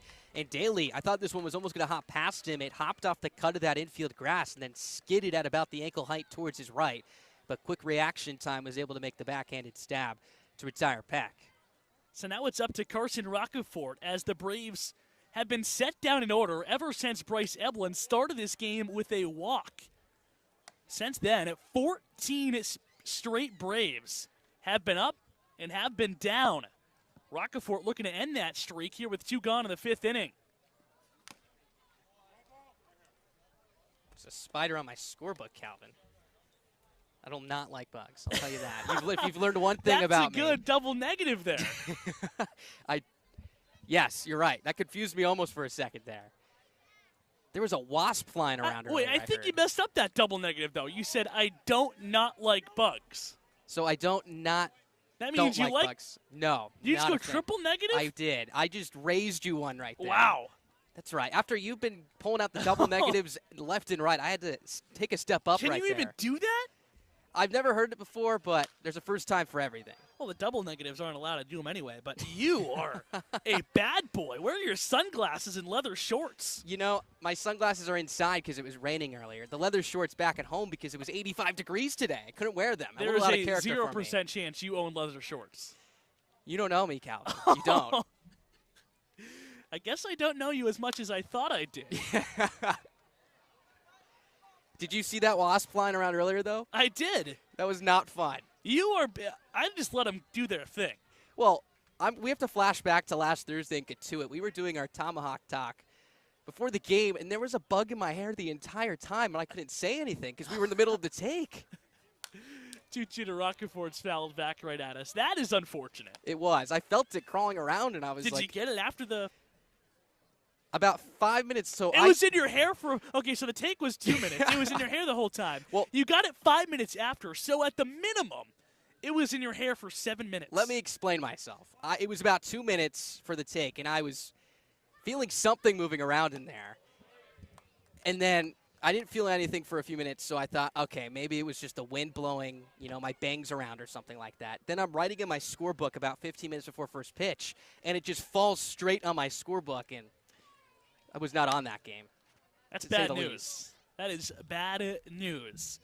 Braves have been faced with some bad news as well tonight, and that is that Chatham's pitchers are in a rhythm. 14 up and 14 down in a row for the Anglers here with 2 outs in the 5th inning. And Stevenson looking to punch out Roccaforte to end the frame. Braves would love a base runner, the 3-2. Hit pretty hard out to right field. Ranging over is Miller Green. He can't get it. It's over his glove all the way to the warning track. Roccaforte's going to get to third with ease. He's in there standing up. It's a misplay by the Chatham right fielder. And maybe, just maybe, that's the break the Bravos bats need. And that puts the tying run 90 feet away at third base. And once this got by Miller Green, you knew that Carson Roccaforte was on 3. Incredible speed. And we've been waiting for him to play tag with that big alley down the right field line. And he just did right there. And he was off for the races. Again, a play that I thought Miller Green may have been able to get to. A little bit of a late jump right there as he was ranging towards his left. But nonetheless, the Braves will take it, and not a better opportunity for Matt Horvath to pick up his first hit here at home. They're going to rule it a triple, but I'm with you. A play that Miller Green definitely should have had out there in right field. And Chatham, if you take a look at their box score from last night in a 7-3 loss to Hyannis,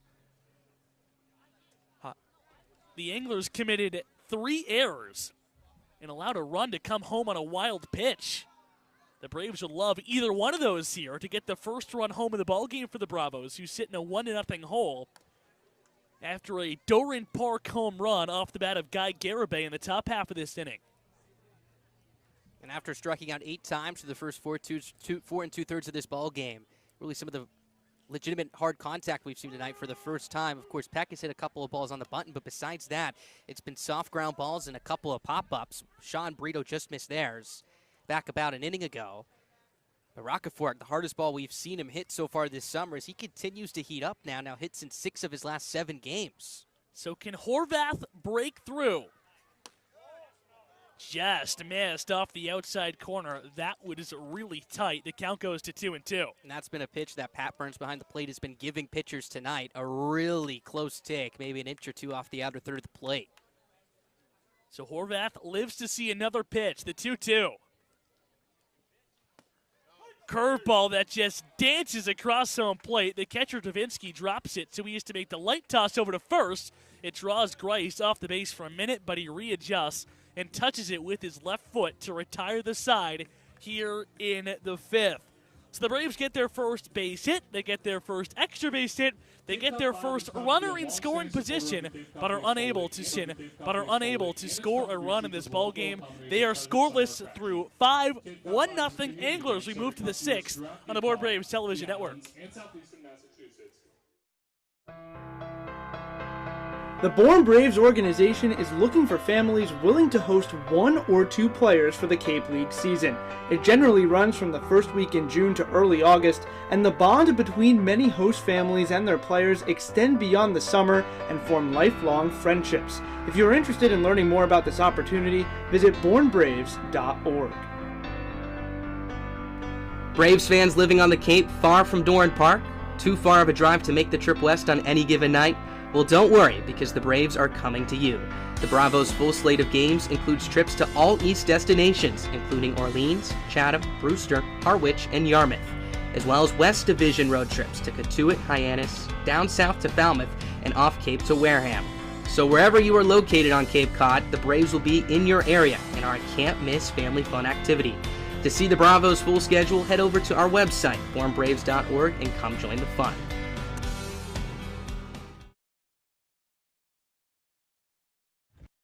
This is Braves first baseman Chris Brito, Rutgers University, and this is Bourne Baseball.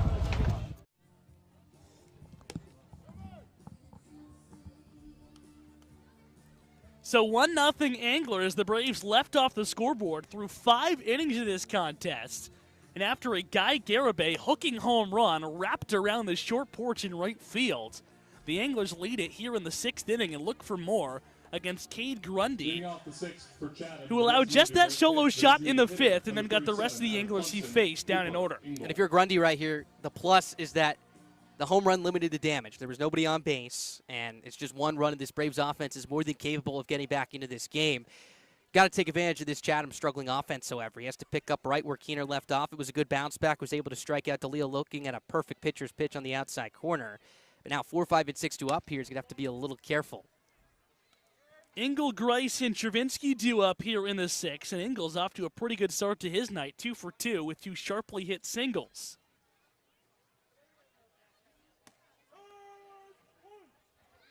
And for Grundy so far, 10 strikes to 8 balls through 18 pitches, so a little bit similar to what we saw with Kimball. Kimball, I think, was a little bit effectively wild in a way. That fastball was missing up out of the zone a couple of times, but I think that just made hitters even more uncomfortable at the plate. For Grundy right here, though, he's been a victim of the home run ball over the last couple of outings for him right here. He's going to have to be a little bit more tighter here in these next couple of innings. And I wish I could have paid attention to what you just said, but out of the corner of my eye, I caught it, and it will never get by me when someone does this. There was a lady who just walked into Doran Park. As the pitch is on the outside corner to punch out Engel, he's down on strikes for the first time tonight. So Grundy's got one out here in the sixth, but 5 boxes of pizza stacked on top of one another. From the concession stand? No, I think they ordered it, brought it to the park. That is a night. By herself, or did she go sit down with the family? Looks like she's got a group over there. Okay, good. I was going to say. That's quite the meal right there. 5.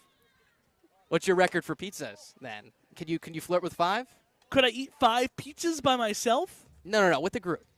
Well, how many people are in the group? If it's 100, Let's say then the yes. same as her group. Same as her party. I can't tell how many people are with her, though. There's 2 rows of people back to back. It could be 5. It could be 10.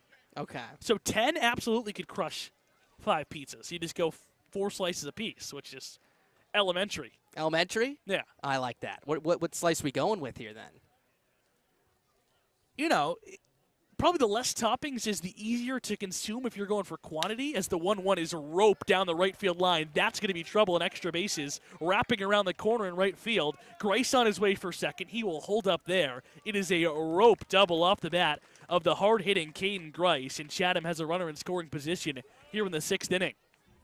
And the Anglers taking advantage of that sharp angle down the right field line right there. We saw the home run from Garibay, and then Grice getting this one to ping ball around down to that right field corner. And we said it, when he puts the ball in play, it's going to be hit hard. And if you're Chatham right here, these are runs you absolutely need to push across. We mentioned they left 13 runners on last night, but have left a plethora of runners on this evening so far as well. Again, the 1 run that is scored was on the solo home run. They need to check in right here, especially with the way that their pitching staff has been tossing the ball tonight.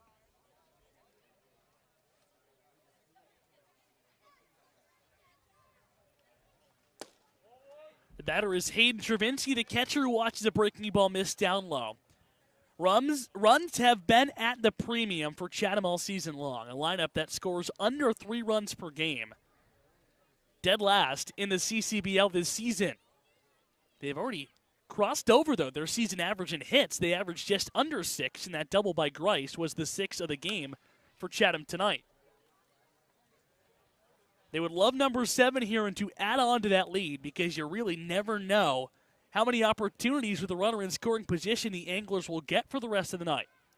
And Travinsky has been struggling this season so far. 6 for 31, hitting a .194, but hit a home run in the tie against Wareham a couple of nights ago. So if you're in the right-hander's batter's box right now, you're hoping that that's getting you going right now. And again, this is a big RBI right here. If he could drive something into the alley, another big knock for him in what would be 2 consecutive starts. Travinsky with 3 ribbies on the season, the 1-1. Another one of those Grundy breaking balls that is just dancing up there for strike 2. I feel like you could use Grundy as an adjective as well. It just sounds like... Or a verb. Yeah, you're right. We got to talk to him about this. It's a Grundy curveball right there. Got to coin that. He's looking at Grundy, Hayden Travinsky, and get a strikeout here with 1 out in the 6th. His 2-1. Buckled him for strike 3, and that is a beauty. A really good curveball, and 2 are gone here in the 6th inning. A Grundy right there for his 4th punch-out of the night, and that one was filthy, dropping off the outside corner. And the Braves taking advantage on what's a pitcher strike zone so far tonight. Now he's an out away from stranding Grice in scoring position right here. It's up to Mitchell Daly, who's 1 for 2 on the evening with a hard-hit single back in the 2nd inning. Grice leads off a second. Grundy would love to keep him there and keep the Braves in just a 1-run hole as they hit for the 6th time tonight with just a single hit, and even that was questionable on the misplay by the right fielder Grice. Instead, it was Miller Green in right field who let the ball trickle by him and all the way to the 360 marker on the right field fence. And flipping things back to Chatham, they left 2 on in the 1st, 2 on in the 2nd, 1 on in the 3rd. And are threatening to leave another one on right here, particularly Grice, who's in scoring position. Grundy looking to leave Grice there. His 0-1 pitch coming. It's a Grundy for strike 2. And he's been using that curveball a lot in this inning, and I think the fastball was starting to get hit hard a little bit. We saw the home run from Garibay Jr., the double from Grice, but he has kept these hitters completely off balance. You mentioned he buckled Travinsky back just a couple of moments ago right here, and he's been very confident with it. The first 2 pitches here to Daly, even those benders. Grundy looking to punch out the side and work around a 1-out double hit by Caden Grice. His 0-2. A hair outside. Grundy and Espinal both spun back to the Braves' dugout.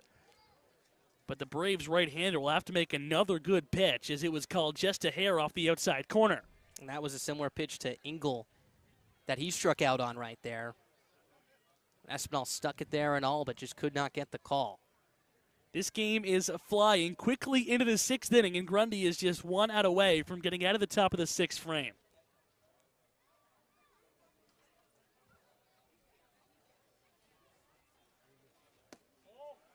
Another close pitch and another one called away. It's gone to 2-2.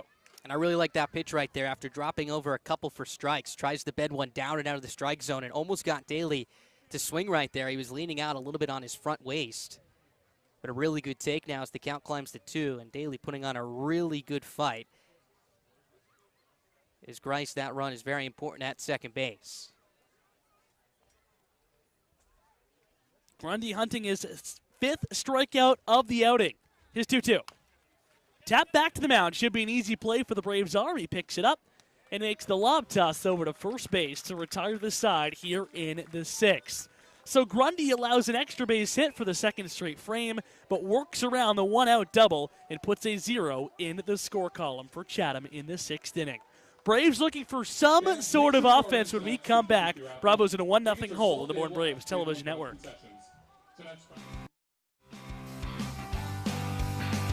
2021 was a historic season for the Bourne Braves. The Bravos captured the President's Trophy, given to the team with the best regular season record, and rode early success to the West Division title and a trip to the Cape Cod League Championship Series. Now in 2022, the Braves are back and look to replicate the success from a season ago without many of the faces that got them there. It's a whole new season of Bourne Braves baseball. Check out the full schedule on bournebraves.org and come join the party at Doran Park. The Bourne Braves have enjoyed a long history of offering internships to college students who have worked in a myriad of capacities and performed any number of duties for the organization. Interns support everything from public relations, fundraising and concessions, to field maintenance, internet broadcasting, and baseball operations. The Braves will begin accepting applications for the 2023 season in September. Those interested should visit bournebraves.org. Time to go back to the park. This is Bourne Braves Baseball.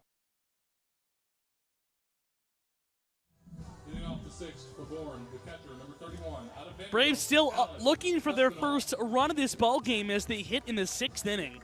1-0 Anglers on a solo home run by Guy Garibay back in the 5th inning that wrapped around the short porch out in right field. Owen Stevenson out for his 2nd inning of work. He replaced Roman Kimball, who was really, really good for Chatham tonight. 4 hitless inning, punching out 6 Braves. And I'm going to do the quick math right here, so bear with me. Well, if it's quick, we shouldn't have to. But 6 strikeouts in 3 innings to start off his Cape career. You had into 7 strikeouts. What do we got? 12 strikeouts right there? You lost me. You lost me at 3. Yeah, no, it's tough. Math's not the forte. By the way, 12 strikeouts through, what do we got? 7 innings. 7 no, innings. 6 innings. 6 no, innings. 7 innings. 7 innings of work. Okay, 7 innings. 7 innings of work. Lucky number 7. We'll stick with that one right there. Either way, 6 or 7, nonetheless, really good swing and miss stuff right there. That is going to be a weapon for Tom Holliday, whether he's using him out of the pen or starting games here for the Anglers moving forward. A team that needs some help with pitching, coming in with an ERA at 3.9. Espinal pops this one high into the infield. Here comes the first baseman, Grice, camping under it. Eating a full plate of nachos before he makes the catch, the first out here in the 6th inning. Did you get your nachos before the game today? I've asked every game if anyone has any nachos. but still, I've never had nachos. Well, I'll tell you what. Before a game here in the Doran Park press box. I'll tell you what. Yep. If anyone's listening, come bring Calvin up some nachos. I'll steal a couple. But 2, I went to go get you your burger today. Yep. Because you were doing some of your work. And I saw the nachos on the menu, and I thought, man, should I get him the nachos right now? You should have. I should have. It's a missed opportunity. I just thought, he's working on his scorebook.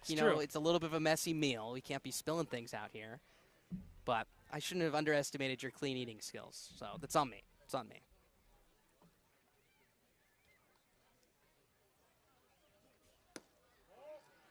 Top of the Braves order, here is Bryce Eblin for the 3rd time.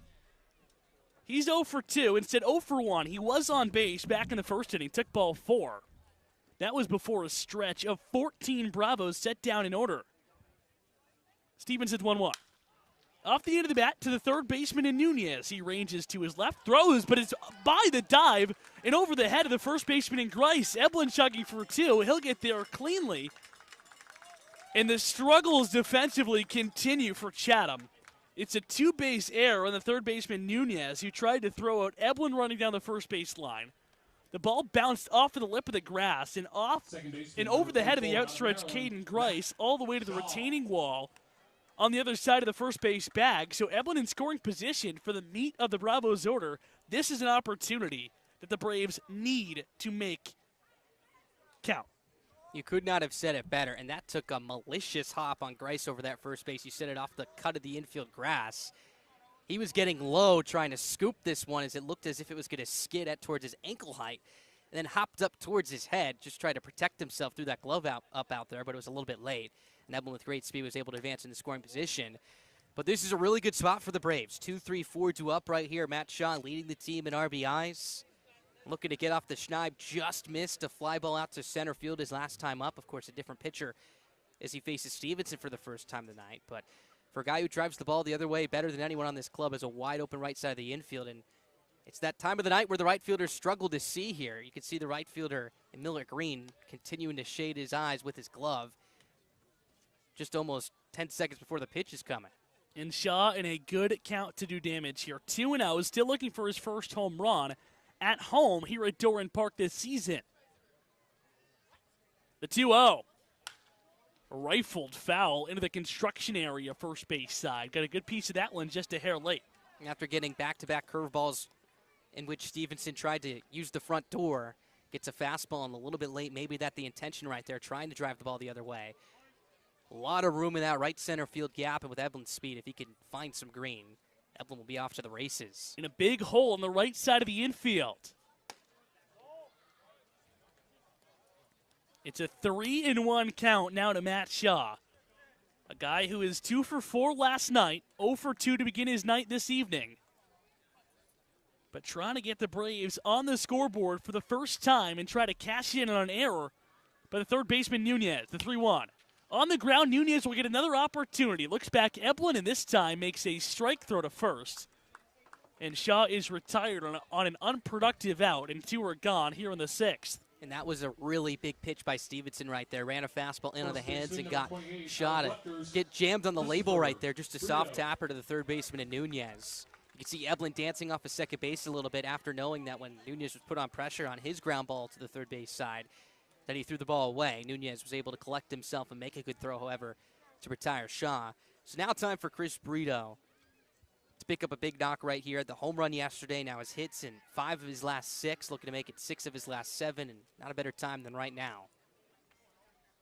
Brito, who homered last night, his 3rd of the season, a 387-foot shot off the bat at 101 miles an hour.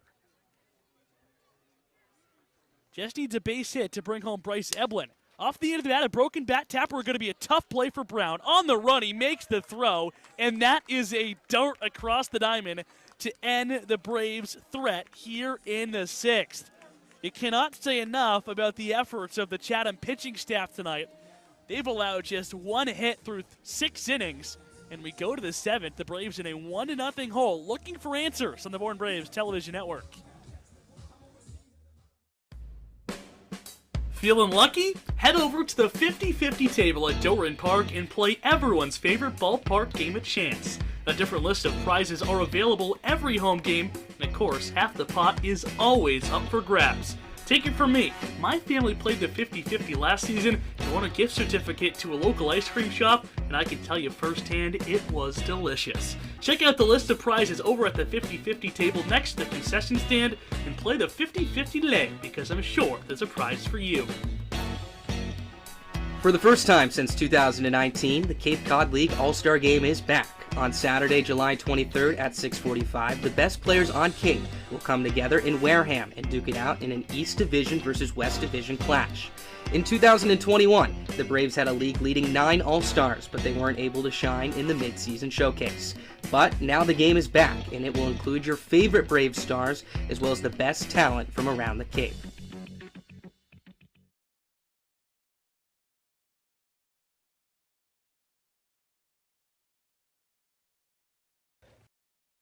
Live baseball every night. It's another summer on Cape Cod.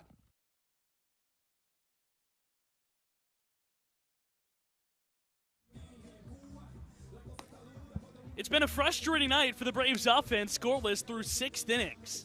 The Braves pitching staff has looked good except for the one mistake made by Cade Grundy on the solo home run by Guy Garibay in the 5th inning. Grundy's back out for his 3rd inning of work on the mound and trying to keep the Bravos at just a 1-run deficit. And he'll get 8-9-1 here in the Falmouth lineup right here. He'll face Garibay Jr., the one man who hit the home run, due up 3rd in this inning, but was pretty good in that 6th inning of work. Gave up the hard double off the bat of Caden Grice, but was able to recover after striking out Travinsky and getting Dally to Q1 off the end of the bat back to the mound. That curveball has been really good tonight. Falmouth, Chatham has had no answers for it. Let's see if they can solve the riddle of it here in this frame. Your mind's already on tomorrow when the Braves go back to Gov Fuller Field for the final time of the season. I'm really just looking forward to that Ethan Frank Mac Friday dance battle that we're going to see tomorrow. You might not see it tomorrow. You might have to wait till we're back on the television side of things on Saturday against the Brew Crew. Ethan Frank in my ear just said, no, I'm not. So that was probably the biggest letdown of the day. I didn't hear it, so I don't believe it. The batter is Lyle Miller Green. It'll be 8-9-1 here in the Chatham order in the 7th.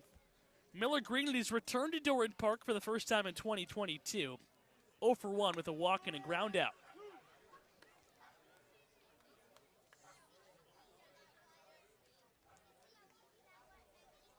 Pretty good crowd on hand tonight on a Thursday afternoon in the middle of July. Where else would you rather be than watching baseball here on Cape Cod? Swinging a tapper out to the second baseman, Shaw. He backs up on it and throws out Miller Green for the first out of this inning, as Grundy has been really efficient in his outing tonight out of the Braves bullpen. And you said it about the weather, too. A really nice night that this has turned out to be. After thunder and lightning on the horizon for the first 45 minutes or so before the game. Something that I noticed, and I didn't want to say it before the game because I didn't want to jinx it, but there's been several times this year where we've had a Braves game and there's been thunder and lightning in the forecast, and it hasn't come. There was that Falmouth game in which Grundy started a couple weeks ago where we felt like the game was going to get canceled at some point, and there was not one drop of rain. So we've gotten very lucky from the baseball gods this year in terms of weather. The Braves have just one rainout, and that was a couple Sundays ago. But with the scheduled Monday off day, the day afterwards, it is slid it one day in the future, and it worked out perfectly. It seemed like there really wasn't an off day, or a rainout for that matter.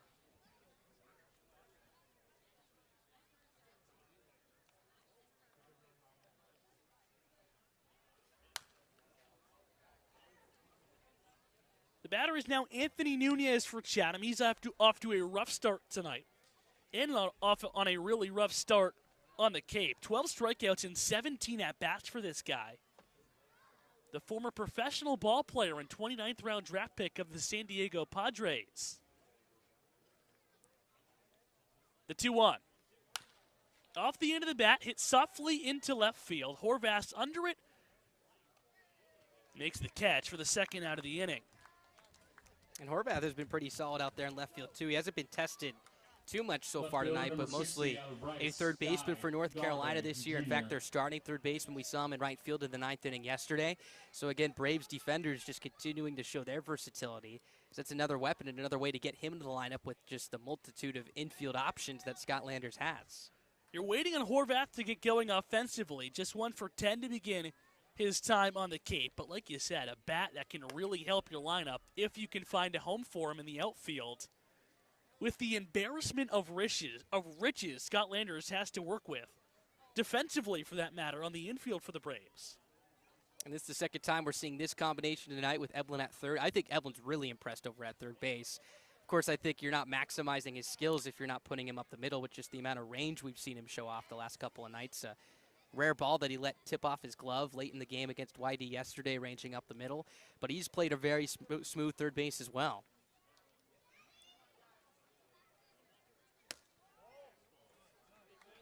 Chatham leading 1-0 here with 2 gone in the 7th. All that courtesy of Guy Garibay, whose solo home run in the 5th is the only offense for either side tonight. The Braves have just a single hit on their ledger.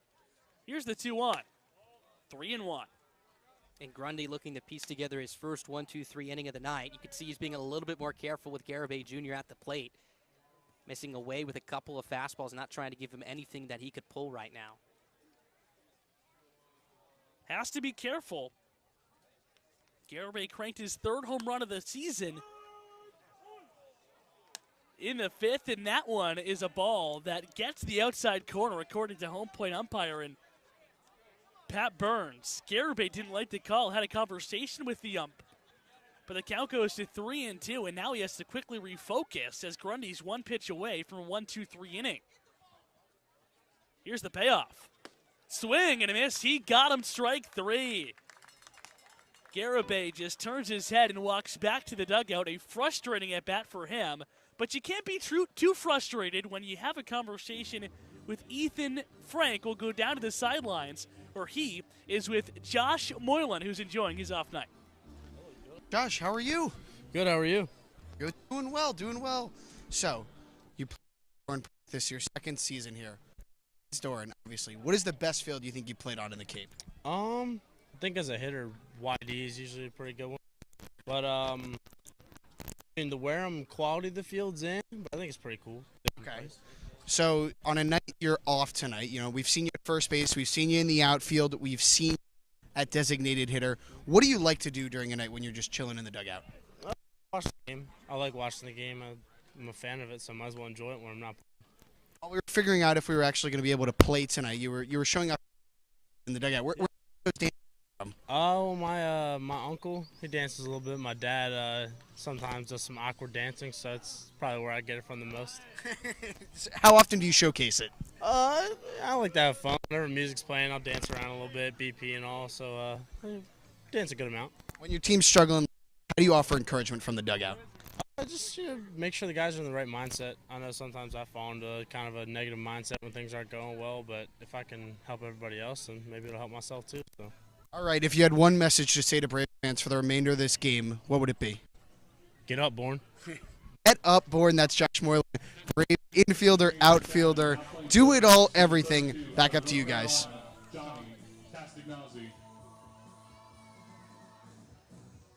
Well, Ethan, thanks so much. Josh Moylan having a fun time, it seems like, on his night on the bench. Could be a pinch hitter down the line if Coach Landers needs him, because the Braves are without any sign of offense tonight.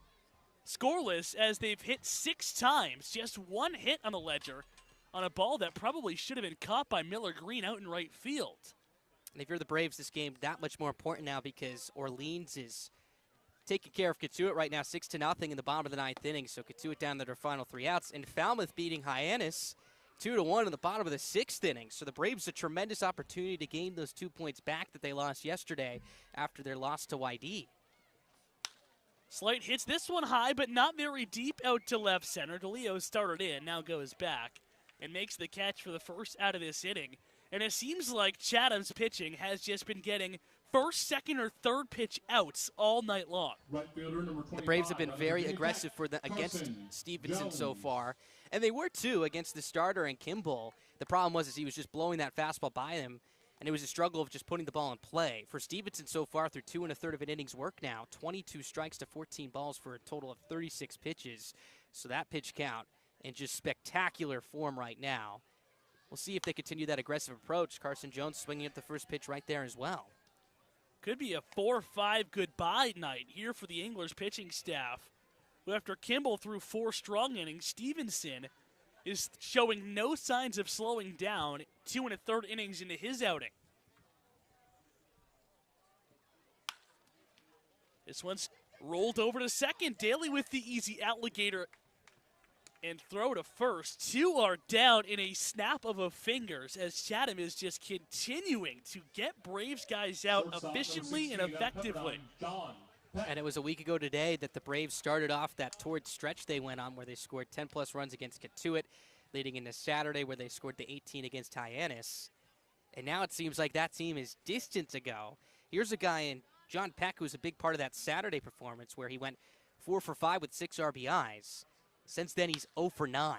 It's this one hard to center, but a play for DeLeo. Going back and in front of the warning track, he makes the catch to retire the side. That had to be a 5 or 6 pitch inning for Owen Stevenson, who after the performance from Roman Kimball, you might have thought no way Chatham would even have another pitcher sniff that outing tonight. Well, Stevenson says not so fast. He has allowed just 1 base runner through 3 innings of work, and the Braves are down to just 6 outs left to play with when we come back in the 8th. 1-0 Anglers, the Bourne Braves Television Network.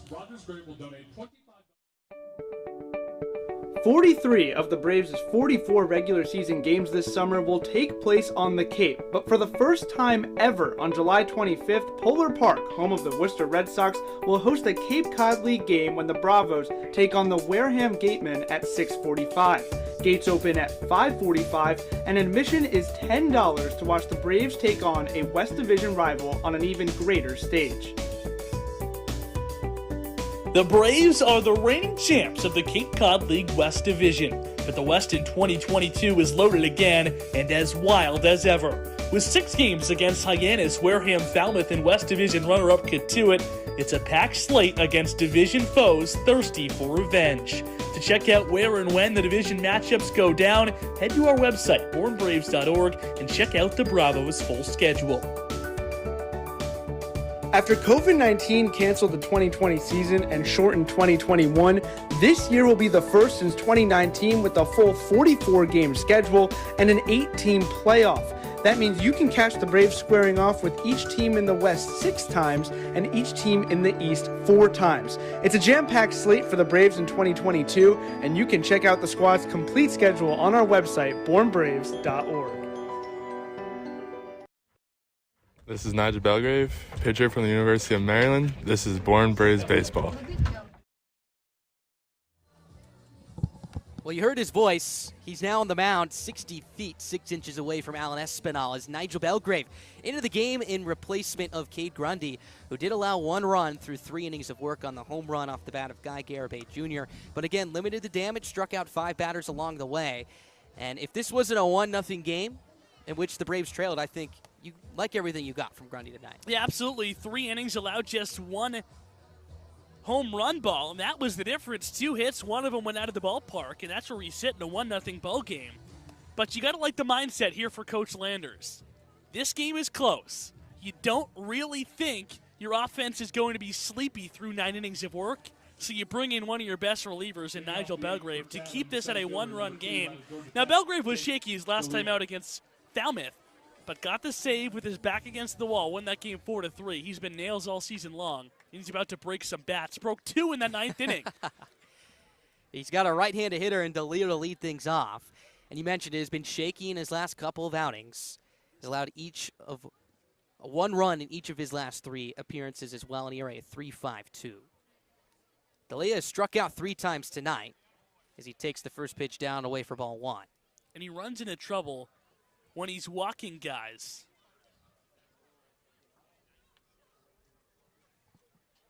So command of the strike zone should be of utmost importance here for the Braves right-hander. Sliced foul, count leaving up at 1 ball and 1 strike. Because his stuff really plays, and if he's filling up the strike zone, he's tough to hit. You can throw a couple of pitches outside the zone, but your goal should be to fill it up because your stuff plays. 2, 3, and 4 due up in this frame. DeLeo, Brown, and Engel. Bites the outside corner. 1 ball and 2 strikes. If there's one thing the Braves have taken advantage of tonight, it's been a pitcher's friendly strike zone from Pat Burns. A couple of wider calls against the Anglers back in that 6th inning.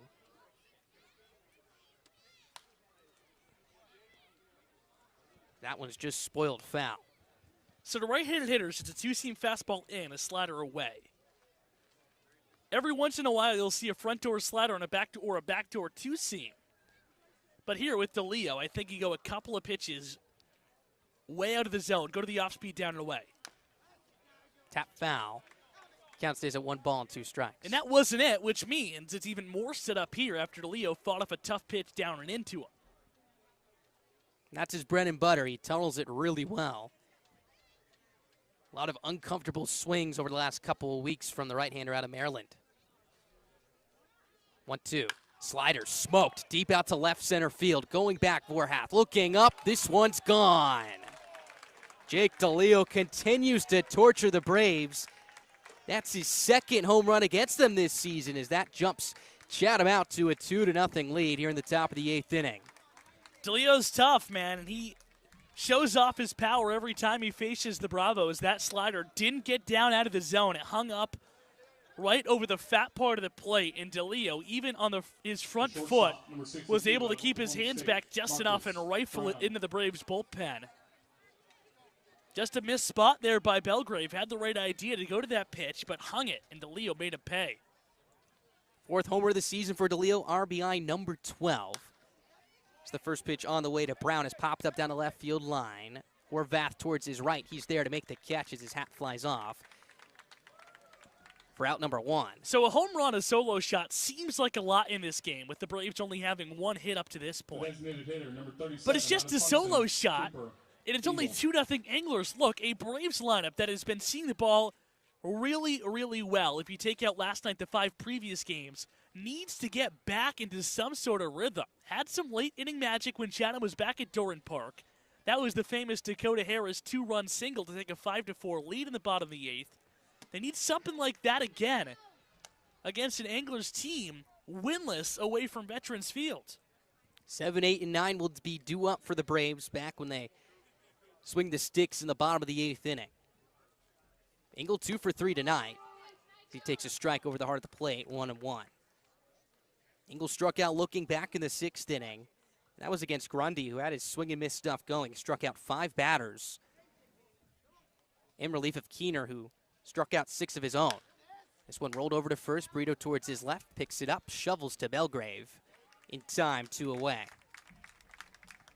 So a good bounce back for the right-hander, as that brings up Caden Grice to the plate for Belgrave, who was just stellar through his first 4 outings of the year. Has now given up at least 1 run in each of his last 4 outings. Of course, this is not a save situation here, but in his last appearance, came into the game with 1 out in the bottom of the 9th inning against Falmouth, trying to hold on to a 2-run lead, and did allow 1 run, but was able to sneak out of trouble after Alex Mooney popped out with the bases loaded.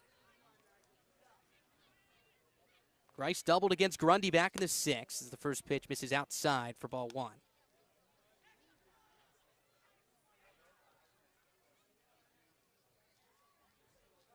Just 1 hit for the Braves offense tonight. That's the story on a play that could have been made by the right fielder in Miller Green. And if he makes that play, Chatham's riding a no-no right now. Instead, just a shutout. But nonetheless, with the way they've been going about things the last couple of weeks, they'll take a win, especially in a team that has been very competitive this year in the Braves. And their bullpen is empty down the right field line, so you got to imagine coming back for his 4th inning will be Stevenson, and why not? He's been incredible. He has, and you mentioned it when he came into the game. Piggyback start for Tom Holliday, which has been something we've seen him use before. Got 4 really good innings out of Kimball, who handed the baton to Stevenson back starting in the 5th inning.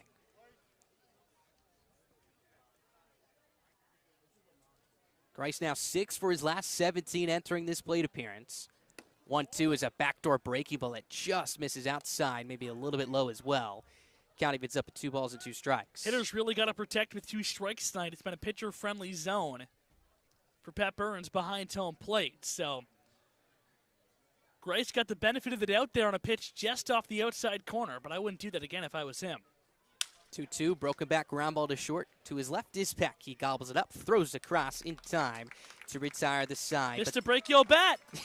There it was, the last batter of the inning, but he got it. After giving up the home run to DeLeo, he sets down the next 3 batters in order, 1, 2, 3. The Anglers lead it 2-0. The Braves have some work to do. It'll be Carson Roccaforte to lead things off when we return in the bottom of the 8th inning. The Bourne Braves organization is looking for families willing to host 1 or 2 players for the Cape League season. It generally runs from the first week in June to early August, and the bond between many host families and their players extend beyond the summer and form lifelong friendships. If you are interested in learning more about this opportunity, visit bournebraves.org. Braves fans living on the Cape far from Doran Park? Too far of a drive to make the trip west on any given night? Well, don't worry, because the Braves are coming to you. The Bravos' full slate of games includes trips to all East destinations, including Orleans, Chatham, Brewster, Harwich, and Yarmouth, as well as West Division road trips to Cotuit, Hyannis, down south to Falmouth, and off Cape to Wareham. So wherever you are located on Cape Cod, the Braves will be in your area and are a can't-miss family fun activity. To see the Bravos' full schedule, head over to our website, bournebraves.org, and come join the fun. This is Bourne Braves infielder Bryce Eblin from University of Alabama, and this is Bourne Braves baseball. Last of the 8th inning, 2-0 Chatham. Your score here is the Braves looking to get something going. Just one hit. Have yet to score a run, just a handful of base runners as well. It's going to be Owen Stevenson coming out for another inning of work, and he has been nails tonight out of the pen for Chatham. Yeah, you can say that again. This is a guy who's allowed just 2 base runners, one of them on a line drive to right field, misplayed by Miller Green on a ball that he probably thought he could have caught. But he missed it, rolled to the fence. It was rolled a triple. That's the only hit for the Braves. And then the other base runner was an E5 off of Nunez, who's been pulled for a defensive replacement by Kazignazi, who's now at third base. So Roccaforte, who's responsible for the only hit tonight for the Braves, will lead things off. Tripled just past the outstretched glove of the right fielder, Miller Green. That came with 2 outs. As he smokes this one in the air, deep center field, DeLeo sprinting back towards the track, reaches up, makes the gliding grab for a loud out number 1. Roccaforte put a charge into that one. But nonetheless, DeLeo runs it down. DeLeo's been busy out there, and he's a good player, a guy who's burned the Braves offensively, not only tonight, but the other night at Veterans Field and in center field. A couple of tough catches that he's run down. That is his 5th putout of the game tonight. Wasn't easy. It drifted him all the way back to the warning track. Now 6 in a row retired for Stevenson. Here's Mac Horvath. First pitch is a vicious rip at a fastball. Count moves to no balls and 1 strike. Horvath has struck out twice tonight, both looking. Now 1 for 7 in his Cape season so far. Bottom third of the lineup due up here for the Braves after Horvath will be Espinal, then the top of the order in Eblin. Who you mentioned at the E5 back in the 6th. Eblin has reached base twice tonight. Once to lead off the first, the other with 1 down the 6th, but the Braves have not been able to push him around. 0-2. To the backstop, 1 ball, 2 strikes. Base runners is the name of the game right now for the Bravos. The Braves have only had 3 base runners in this ball game. 2 of them have been by Bryce Eblin, who walked in the first and reached on an arrow. The other, the triple by Carson Roccaforte. That's not going to get it done, and although Chatham hasn't had many more, at least in the later half of this game, they've had that luxury because they've hit 2 solo home runs. Braves have had 2 runners in scoring position tonight. Roccaforte's triple with 2 outs. Eblin at second after the E5. They're 0 for 3 in the plate appearances following those 2 plays. 2-2, tap foul. Horvath stays alive as the count evens up. Horvath just a really good year at North Carolina. An OPS north of 900, left the yard 18 times. 53 RBI, slugged 557 as well. Looking to bring that over here to the Cape. 2-2 again. Swinging a hard ground ball right up the box into center field for a base hit. There's your first hit in the Braves white unis for Mac Horvath, the second hit of the night for the Bravos, as that brings the tying run to the plate and Alan Espinal. Good job there by Horvath. Not trying to do too much when he got 2 strikes on him. Just a fastball, he saw it and slapped it back up the middle. Good at bat and a good start to the Braves rally here in the 8th. A runner on. You got Espinal, the 9-hitter, and then you got the top of your order. Nightmare situation is Allen, who doesn't run the best in this Braves lineup, hits a hard ground ball at someone, and Chatham's able to turn 2. Espinal 0 for 2 tonight. First pitch. Swinging a hard ground ball right side. Diving stop by Brown. Goes to second for 1. His relay to first is not in time as hustling Espinal beats it out. But Marcus Brown, what a stop ranging towards his right. Huge that Chatham is able to get 1 out on that play. Incredible pick by Brown, going down to his knees and fielding it on a high hop over his head. What a special play that was. And earlier in the season, Brown was struggling. Chatham was going through some different changes at shortstop. But Coach Tom Holliday, in an interview, said, "Make no mistake about it. Marcus Brown is our guy. That is my shortstop." And you can see why. An incredible play to change the complexion of this inning entirely. Could have been first and second with 1 down at the least. Instead, Espinal at first. Here with 2 away for Bryce Eblin. Eblin has reached twice. He's 0 for 2 in total. His 5-game hitting streak was snapped yesterday, looking to start a new one right here. He does represent the tying run, but just has 1 extra base hit this summer. 1-0. Hitters count here for Eblin. And nothing the Braves want more than for Matt Shaw to come up to home plate in this inning with the tying run on base. Shaw 0 for 3 on the night, waiting on deck. A guy who doesn't take many offers with an opportunity to break out of his rough night. Got a good pitch to hit and fouled it straight back. Good rip from Eblin as the count moves to 2-1. Shaw's 0 for 3 tonight as well, so he would love an opportunity to break out with a couple of runners on. You touched on it. Eblin, too, with really good speed. If he could reach right here, representing that tying run, could score on a ball in the gap off the bat of Shaw. And he'd be going on contact with 2 outs as well. 2-1. Hard line drive down the left field side. Count leaving up at 2 balls and 2 strikes. Good fight, though, here by Stevenson to battle back. Behind in the count, 2-0. Eblin's put 2 pretty good swing on those pitches, but hasn't been able to put one on play. And now Stevenson 1 pitch away from getting out of this 8th inning.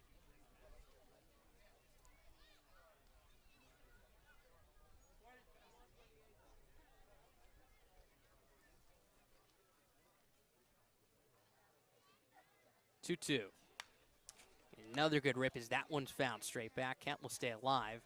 Now 34 strikes to 18 balls for Stevenson. A left-hander starting to throw down the right field line for Chatham as we speak. So this could be Stevenson's last inning here. Looking to get through 4.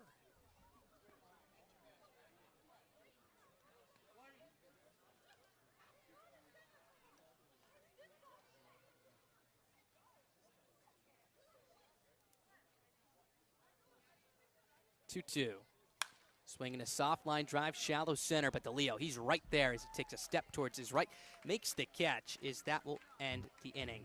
No runs on 1 hit, no errors, 1 runner left on here for the Braves in the bottom half of the 8th inning.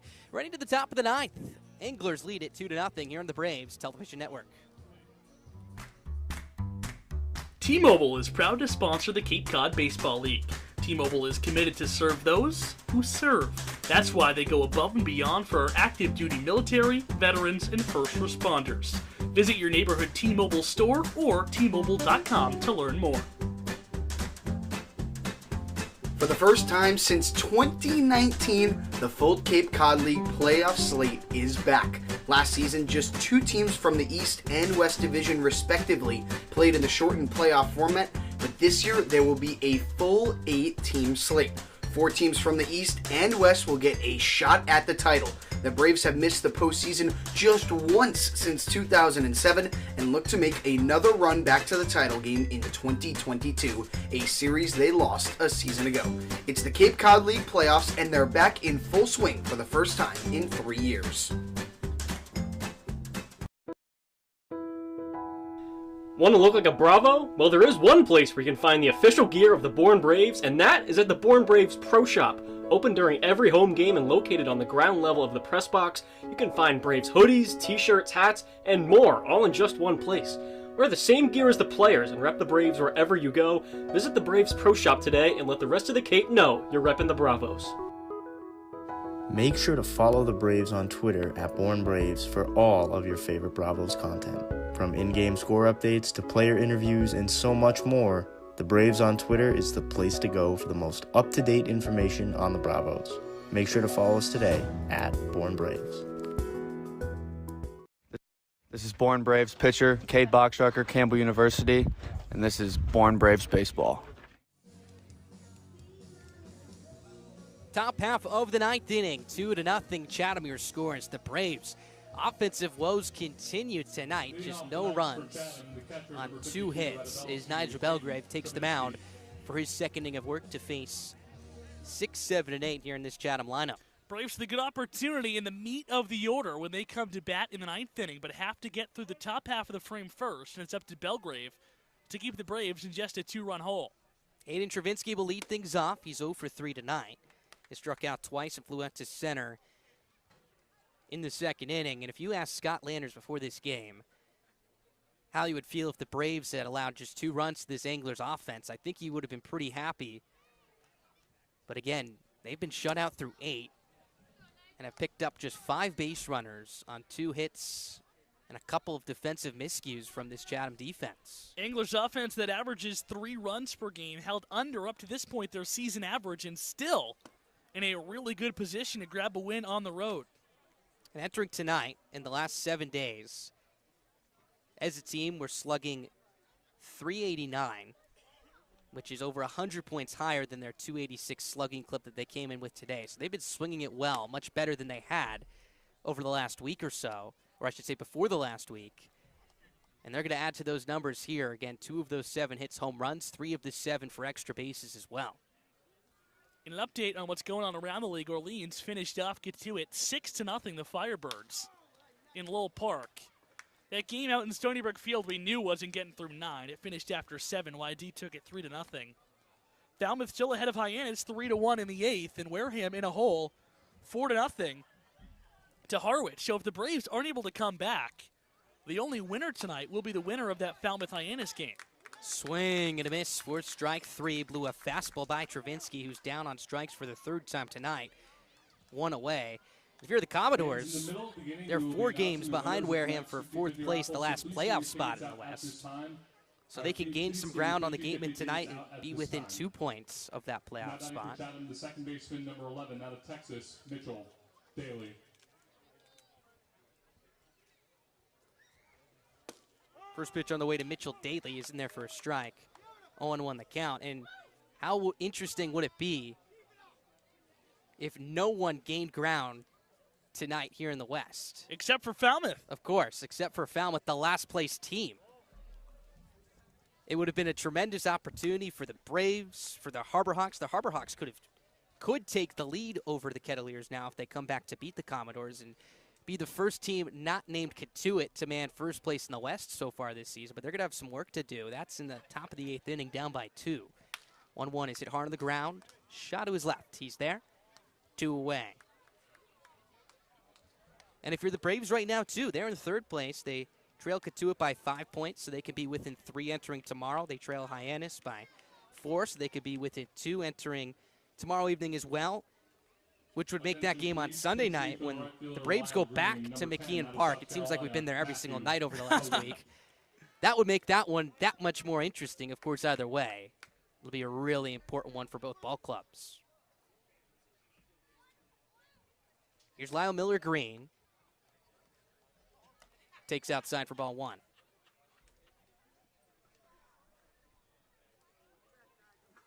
And it's going to be a pinch hitter, Matt Hogan, coming in for Miller Green tonight, so his night is done. Miller Green 0 for 2.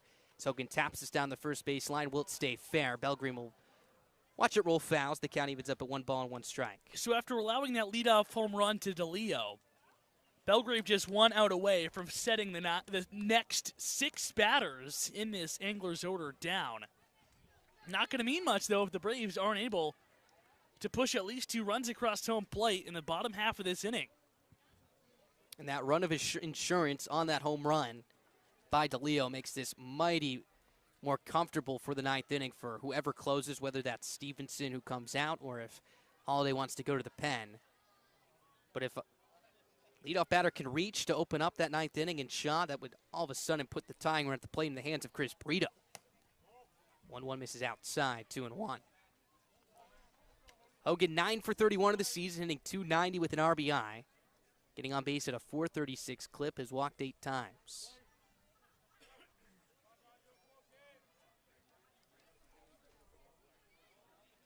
(2-1). Up and away, gets away from Espinal as the count climbs well in the favor of Hogan at 3 balls and 1 strike. Hogan has been struggling as of late.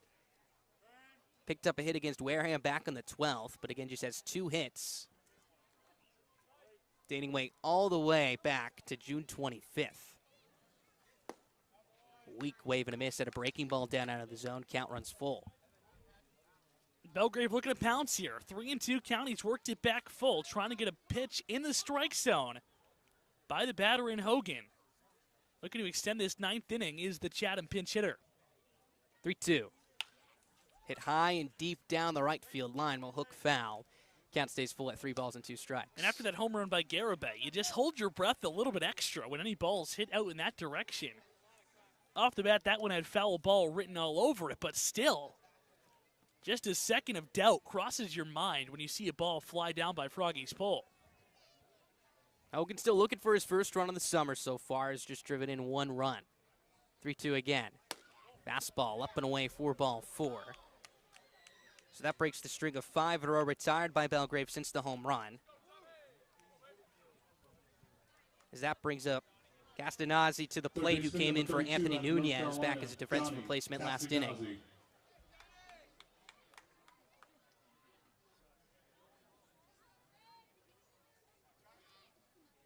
And this is a baseball sky right here. I'm not sure if the cameras behind home plate are doing it justice, but got a pink clouds that hover towards the overcast skies out towards right field. As there goes the runner pitch on the ways outside. Espinal from his knees. Tag a play by Shaw. Can't hold on to it as he fielded that in the heel of his glove. So safe at second base is Hogan. That's his 5th stolen base of the year. 1-0 the count here in Castanazzi. Braves a really good opportunity there. Espinal, with a throw on the right side of the bag, would have made the tag a lot easier for Shaw, who tried to pick it in one motion from the backside of the second base. And tag Hogan in one motion, couldn't do it. It trickled out of his glove. So now a base hit here from Castanazzi takes the Anglers' efforts to another dimension and win this ball game. 1-0 is a fastball that jumps across the outside corner. Count will even up. But how about the tale of 2 stories? From left field out towards foul territory, completely clear skies with a couple of clouds as the sun sets over the bridge behind us. And then from center field to right, menacing dark clouds. As the lights shine bright underneath. A really pretty evening it has turned out to be here.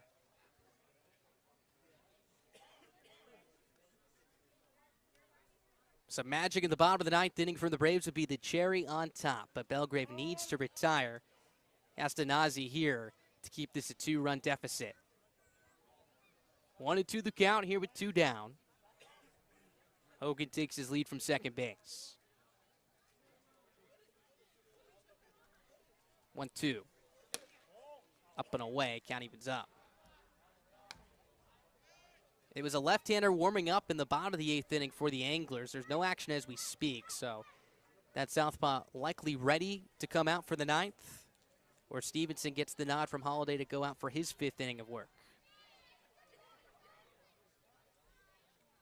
2-2. Runner goes for third. Pitches well outside. Gets away from Espinal. Sliding in safely is Hogan. He'll take a look at the plate, but we'll hold there.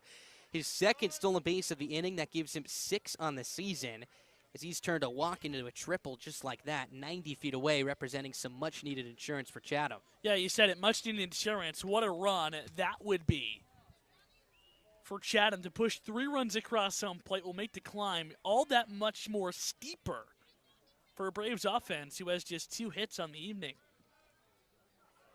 3-2 here with 2 down. Taken down and in for ball 4. Back-to-back walks handed out by Belgrave. So that sets up a first and third spot for guess who? Guy Garibay Jr., the top of the order, of course, hit that important home run back in the 5th inning. 50-50 raffle. Please have your tickets out. We will be announcing the winners in the middle of the inning. So the top two men in the lineup doing the damage tonight for the Anglers. Garibay Jr. and DeLeo with the 2 home runs. So that brings out Scott Landers towards the mound to have a conversation here with Belgrave. Does not appear anyone is up in the pen as we speak, so maybe just trying to talk things through with Belgrave and the rest of the infield right here. Belgrave needs 1 more out. Garibay is a tough customer, 1 for 4 with that solo home run.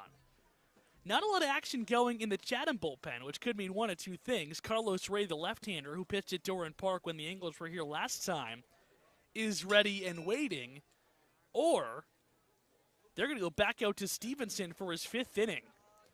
They're going to go with the classic 4-5, we're done.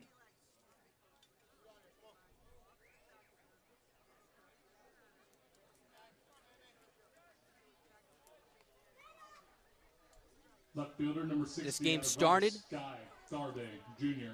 with Roman Kimball, who went 4 innings, did not allow a hit, 1 walk, 7 strikeouts. And guess what? After walking Edwin to lead off the game, would retire essentially every batter he faced. Then Stevenson came into the game, went 4 innings, 2 hits, no runs, 2 strikeouts. Runner goes for second, pitch on the way, snap throw to third, tag applied. They got him. Alan Espinal, a heads-up play as he nabs Hogan at third to retire the side. That keeps this a 2-run deficit as we head to the bottom of the 9th inning. Last licks for the Braves as they send up 2, 3, and 4. Matt Shaw to lead it off down to their final 3 outs.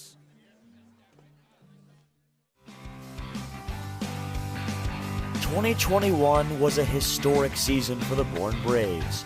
The Bravos captured the President's Trophy, given to the team with the best regular season record, and rode early success to the West Division title in a trip to the Cape Cod League Championship Series. Now in 2022, the Braves are back and look to replicate the success from a season ago without many of the faces that got them there. It's a whole new season of Bourne Braves baseball. Check out the full schedule on bournebraves.org and come join the party at Doran Park. The Bourne Braves have enjoyed a long history of offering internships to college students who have worked in a myriad of capacities and performed any number of duties for the organization. Interns support everything from public relations, fundraising and concessions, to field maintenance, internet broadcasting, and baseball operations. The Braves will begin accepting applications for the 2023 season in September. Those interested should visit bournebraves.org.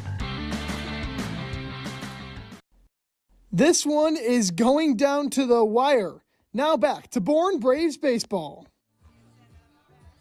Going down to the wire indeed. Welcome back to Doran Park. Last 3 outs for the Braves as they trail by 2. The good news, Matt Shaw, Chris Brito, and Evans Slight, the meat of the lineup, do up. However, Owen Stevenson, who has had them in a rocking chair tonight, is coming out for his 5th inning of work, looking to slam the door. Yeah, he's been really good. A guy to be expected to start this game, but at some point before the contest, Coach Halliday switched his starter and piggyback starter. Kimball got you through 4, now Stevenson hoping to get you through 5. As Chatham looks to win their first road game of the season in the 29th game of the year. First pitch to Matt Shaw is a breaking ball that misses inside, 1-0. The Anglers on Sunday led the YD Red Sox 6-5 entering the bottom of the 9th inning, but after a couple of walks and an error, tied that game 6-6. So the Braves looking to generate some Red Sox mojo right here of their own here at Doran Park and find a way to at least tie this game, if not win it. It's the Anglers 3 outs away from their first road win. And there's a much bigger difference than being down 1 run compared to 2. The Braves need 2 runs. So the key is base runners because you cannot do it on 1 swing. So Matt Shaw has to put on his leadoff hitter cap and try to do whatever he can to get on first base. Shaw has led off a couple times this summer. As he fouls it off to the right side, count leaving up at 2. Left-hander up in the bullpen down the right field line for the Anglers, just in case Stevenson gets in some trouble right here. Through 4 innings, just about 58 pitches. Here's the 2-2 to Shaw. Swing, and he just got a piece of that one as he taps it off his foot. Both hands on his knees. Gotta hope he's okay. The Braves cannot afford to lose him in the lineup. The count stays at 2 balls and 2 strikes. Taking some time to shake it off, though. You have to hope he is okay. Looks like he's going to try to walk things off here, but he's definitely in some pain. Alan Espinal coming out to check in on his teammate. Asks if he wants a Gatorade. Shaw says he's all right, so Espinal will retreat. Look like a little pit stop right there. So Shaw taking his time as he chats with the home plate umpire and Pat Burns. It was hard to see where that caught him, but nonetheless you could tell it was in a place that did not feel good. Here's the 2-2 again. Swinging a tapper right side to his right is the shortstop in Brown. Sets his feet, throws to first base, but Shaw beats it out. What an effort by Brown, but Shaw with just too much speed is now on to lead off the 9th inning, forcing the tying run to the plate. And he was limping down that first baseline, but sprint limping all the way down. Knew he had to beat that out to get his team a base runner here. Limping back to the first base bag. Interested to see if they're going to keep him in this ballgame. I'd be surprised if they let him run. Have plenty of options on the bench if they need to. We saw Jared Saltalamacchia, who was managing the game yesterday, go to John Peck, but John Peck, of course, starting the game tonight. You don't want a pinch run for him because you can make the argument he's the Bravos' fastest guy. Leads the team with 12 stolen bags. Here's Brito, he's the tying run. First pitch is skied, straightaway center field. DeLeo towards his right into the left center field gap. Readjusts towards his left to make the catch for out number 1. And I'll tell you, Brito is just inches away from tying this game up. Just missed it, pop up to center. And there was DeLeo, where balls go to die out there. So 1 is gone, and now let's see if Chatham goes to the bullpen, which they will, with a string of lefties coming up. Slight, Jones, both lefties due up here as the lefty in the bullpen for the Anglers opens up that gate. He's coming into the game looking to close out this game. But you better stay tuned. The Braves have the tying run to the plate. And guess who? The reigning player of the week in Evan Slight comes up representing that oh-so-important second run.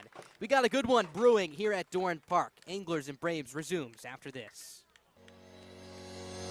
Missed the biggest part of the game? Don't worry, the Bravos have you covered. Catch the call of the game on the Braves Twitter @BoardBraves to hear the night's biggest moment. From big-time strikeouts to crazy web gems, game-winning home runs, and more, whether you hear it for the first time or you just want to relive the magic, the call of the game will bring back the best moment from the night that was.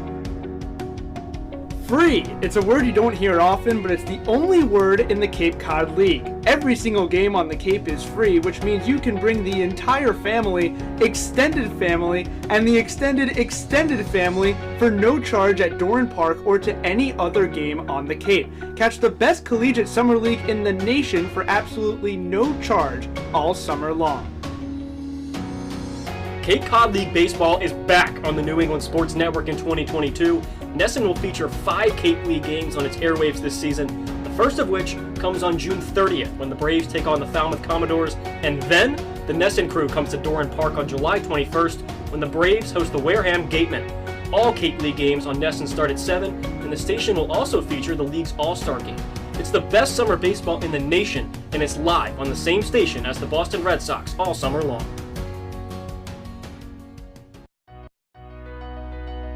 BourneBraves.org, the official website of the Bourne Braves, is your one-stop shop for everything Bravos.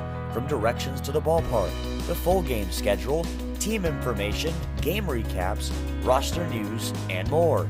BourneBraves.org is the place to go for information on your favorite team on the Cape. This is Bourne Braves Baseball on the Bourne Braves Radio Network. You can listen to all 22 Braves regular season contests away from Doran Park here on our YouTube live stream. Can't make it to Chatham? Too worn out for Wareham? Too busy for Brewster? Not to worry. Just search the Bourne Braves on YouTube. Sit back, relax, and enjoy a summer night listening to your favorite team on the Cape.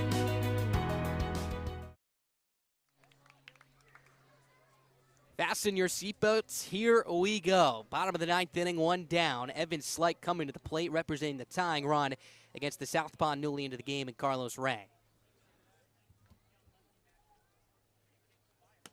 First pitch outside for ball one.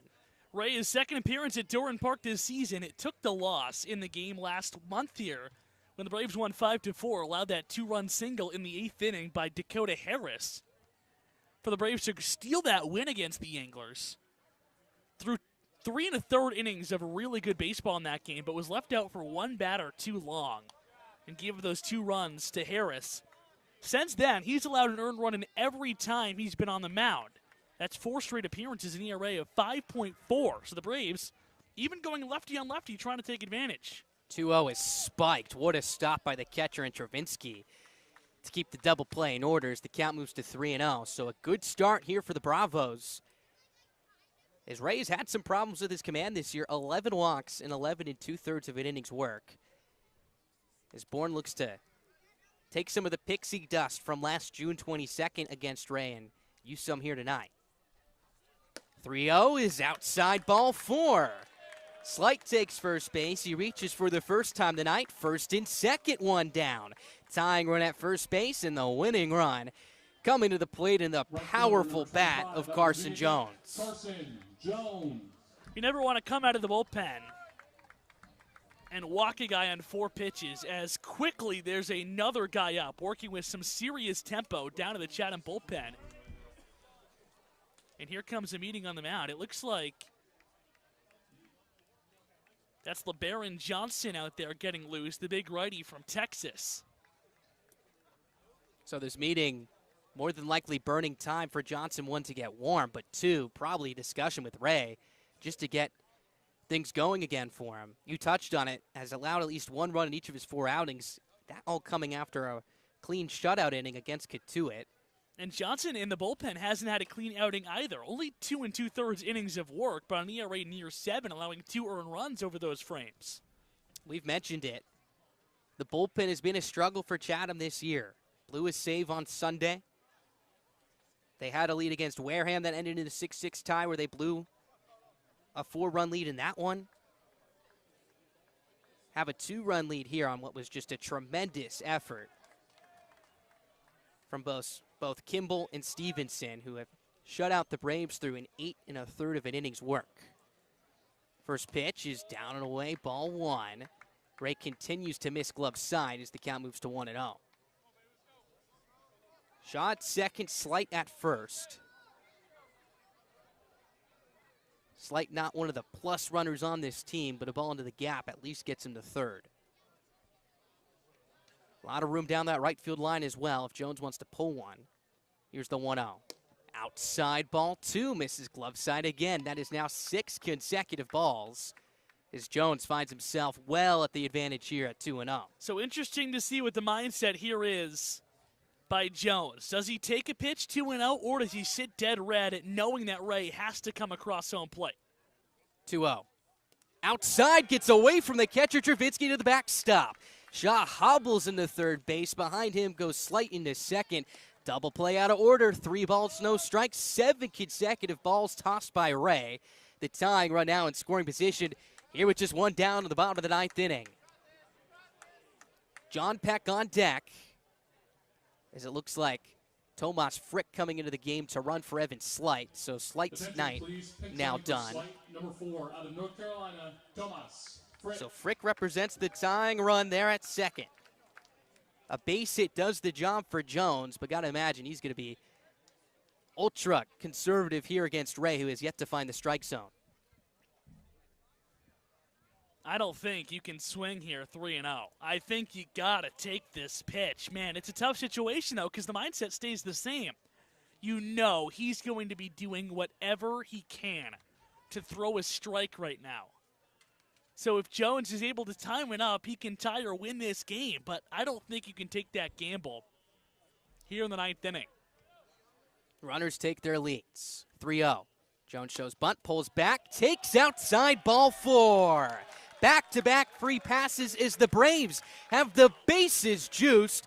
Down by 2. Need 3 to win it, as that brings up John Peck. Looks like the home plate umpire and Burns and the first base umpire and Klump will have a meeting right here. Not exactly sure what the conversation would be about. And it looks like they're going to call that a balk. Coming in to score from third is Shaw. Going to third from second is Frick, as that'll send Jones back to the plate. And here comes Tom Holliday. As you can imagine, he is not going to be happy right now.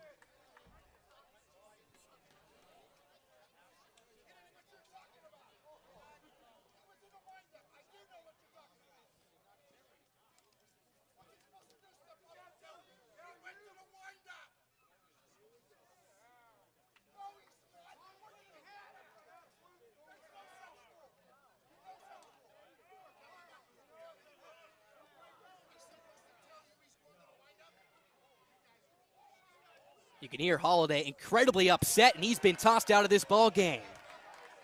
Burns throws him out the second time in as many nights we've seen a manager ejected here in a Braves game.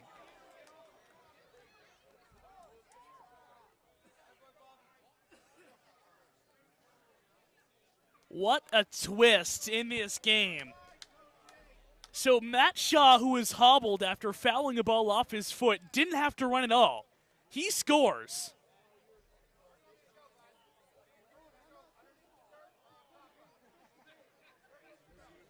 Tom Holliday continued to plead his case to try to stay in the ballpark. But the count remains 3-0 here to Jones, and the tying run is just 90 feet away. If the Braves find a way to score a run in this game, you have to feel for Chatham, who just continues to find ways to blow late leads on the road. The job is not over, and not only can the Braves tie this game, they can win it. As Jones is in a similar situation, the count is 3-0, and he's still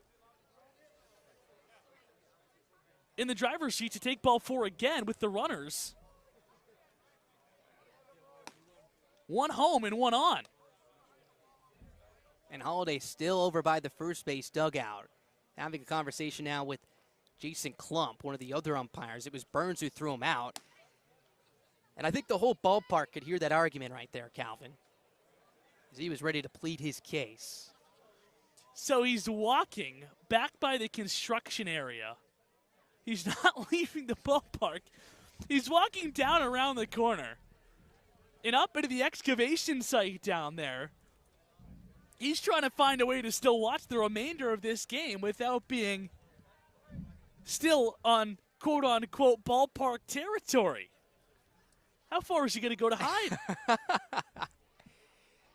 Got to give him credit. He wants to watch the end of this ball game. Again, 1 run in. It's 2-1. Anglers your score. Tomas Frick advanced to third on the box. Shaw scored. So Frick. We haven't even talked about the balk. Did you see what happened? It sounded like the argument was about him going out of the windup right there. So maybe changing up his windup. Or maybe not coming set. Well, we're ready to resume the 3-0. Over the heart of the plate for strike 1. 3-1 the count. That was a meatball get-me-over pitch. Ray struggling to find the strike zone. Can't lay a cookie in there again because Jones, with the infield in, is ready to rifle that through and tie this game. Frick the tying run 90 feet away. Jones the winning run at the plate. 2-1 Anglers. 3-1, he's down and away for ball 4. Official this time. As Jones will toss that bat over to the third base dugout. The winning run is now aboard here for the Braves. Runners at the corners with 1 down for John Peck. Through 9 official pitches, 10 if you count the balk, Ray has just thrown 1 strike, and that is going to be his night. The Anglers going to use their 3rd pitcher of the inning as they go to the right-hander to face John Peck. My goodness, what a ninth inning after 8 shutout innings from Anglers pitching. The Braves score 1 run on the balk. They have Frick at third, the tying run, and Jones with plus speed at first, the winning run. You better stay tuned here at Doran Park. We got a good one brewing for the Braves. 2-1 Anglers here in the ninth.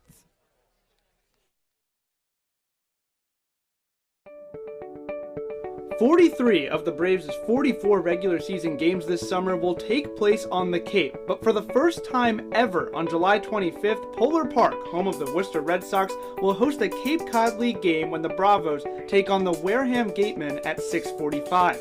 Gates open at 5:45, and admission is $10 to watch the Braves take on a West Division rival on an even greater stage. The Braves are the reigning champs of the Cape Cod League West Division, but the West in 2022 is loaded again and as wild as ever. With 6 games against Hyannis, Wareham, Falmouth, and West Division runner-up Katuitt, it's a packed slate against division foes thirsty for revenge. To check out where and when the division matchups go down, head to our website, bornbraves.org, and check out the Bravos' full schedule. After COVID-19 canceled the 2020 season and shortened 2021, this year will be the first since 2019 with a full 44-game schedule and an 8-team playoff. That means you can catch the Braves squaring off with each team in the West 6 times and each team in the East 4 times. It's a jam-packed slate for the Braves in 2022, and you can check out the squad's complete schedule on our website, bornbraves.org. Want to look like a Bravo? Well, there is one place where you can find the official gear of the Bourne Braves, and that is at the Bourne Braves Pro Shop. Open during every home game and located on the ground level of the press box, you can find Braves hoodies, t-shirts, hats, and more, all in just one place. Wear the same gear as the players and rep the Braves wherever you go. Visit the Braves Pro Shop today and let the rest of the Cape know you're repping the Bravos. Make sure to follow the Braves on Twitter at Bourne Braves for all of your favorite Bravos content. From in-game score updates to player interviews and so much more, the Braves on Twitter is the place to go for the most up-to-date information on the Bravos. Make sure to follow us today at Bourne Braves. Cape Cod League Baseball is live. The Bourne Braves are in action. Here we go. Bottom of the ninth inning. 2-1 Chatham, your score. Tomas Frick at third, the tying run. Carson Jones at first, the winning run, as the A's respond with LeBaron Johnson coming into this game looking to slam the door. LeBaron Johnson looking for his first scoreless appearance, and the Anglers need it. Tying run at third base in Tomas Frick, the winning run at first base in Jones. Peck is the batter.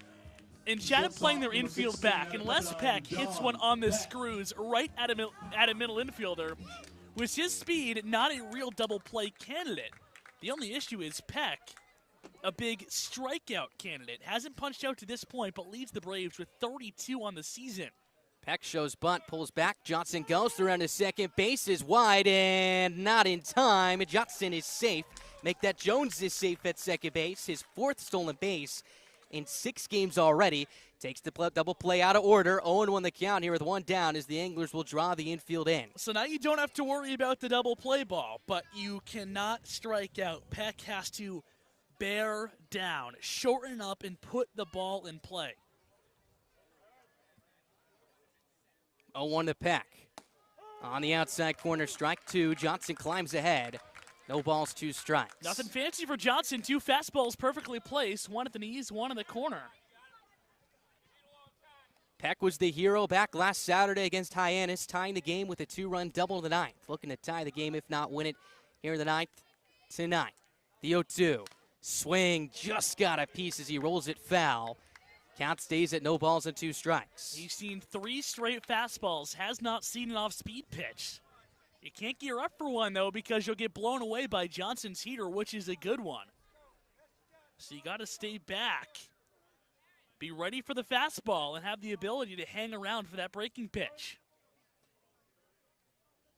2-1 Anglers, second and third, 1 down, bottom of the ninth. Johnson steps off. Johnson has struck out 2 batters through his 2 2/3 of an innings work so far. Has also walked 2 as well. Opponents hitting .333 against him coming into tonight. 0-2 again. Fastball just a little bit low. Ball one, a really quality take by Peck. So the count moves to 1-2. My goodness, what has been a pitcher's zone tonight was not called a strike there, and the Braves will take it. Another life here for Peck with Roccaforte on deck. 1-2. Swing and a miss, but it gets away from the catcher. Travinsky rolls to the dugout. Frick will score. Jones a wide ground third. He's going to stop there. We are tied at 2-2. Another life for the Braves as Peck reaches on the strikeout wild pitch. My goodness, the Braves, they will not lose tonight and have a chance to win it here in the ninth. And it's a Murphy's Law night for the Chatham Anglers. What can go wrong has gone wrong. And they're going to have a conversation to see if that was a foul ball hit by Peck. You can't change this ruling, can you? Burns had the best angle, and he was the closest, so there's no way the first base umpire and Klump could have heard it. And it looks like they're going to keep the call there. So runners at the corners, one down. The Braves now have 2 runs tonight on a balk and a strikeout wild pitch. So they're going to put Roccaforte on to load the bases and set up a force at all bags for Matt Horvath, the newest member of the Braves, with a chance to put an exclamation point on his home debut. Jones at third, the tying run. You have Peck at second and Roccaforte at first base, righty on right. And you got to feel for Johnson, who has done his job, came into this game with his team needing a strikeout. He got the strikeout. Number 21 out of North Carolina. But now his team is not going to win this game, and the Braves try to steal a win again from Chatham by a single run. Boy, has these games been close. This would be a heartbreaking loss, a season for the Anglers that has just been filled for heartbreak. This one would be up there, as the Braves haven't hit a ball out of the infield in this frame and look to walk it off. First pitch is swung on and belted deep out to left field. There is no question it's getting down, and it's over the wall and gone! A walk-off grand slam. Welcome to the Braves, Matt Horvath, as the Bravos continue to give the Anglers fits, and they win it 6-2. My goodness.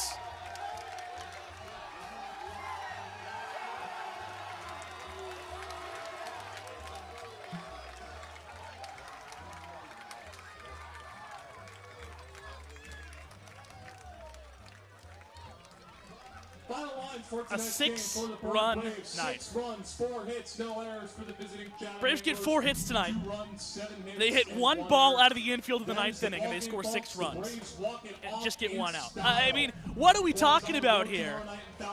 I hate to keep harping on this point, but you just have to feel for the Chatham Anglers at some point. Absolutely. They had an opportunity entering tonight 0-9-5 on the road this year. We're 3 outs away from picking up their first win away from Veterans Field. And on a balk that forced Shaw from third and a strikeout wild pitch that brought home another run, the game was tied. Then they load the bases up, 1 down, and the first pitch to Matt Horvath.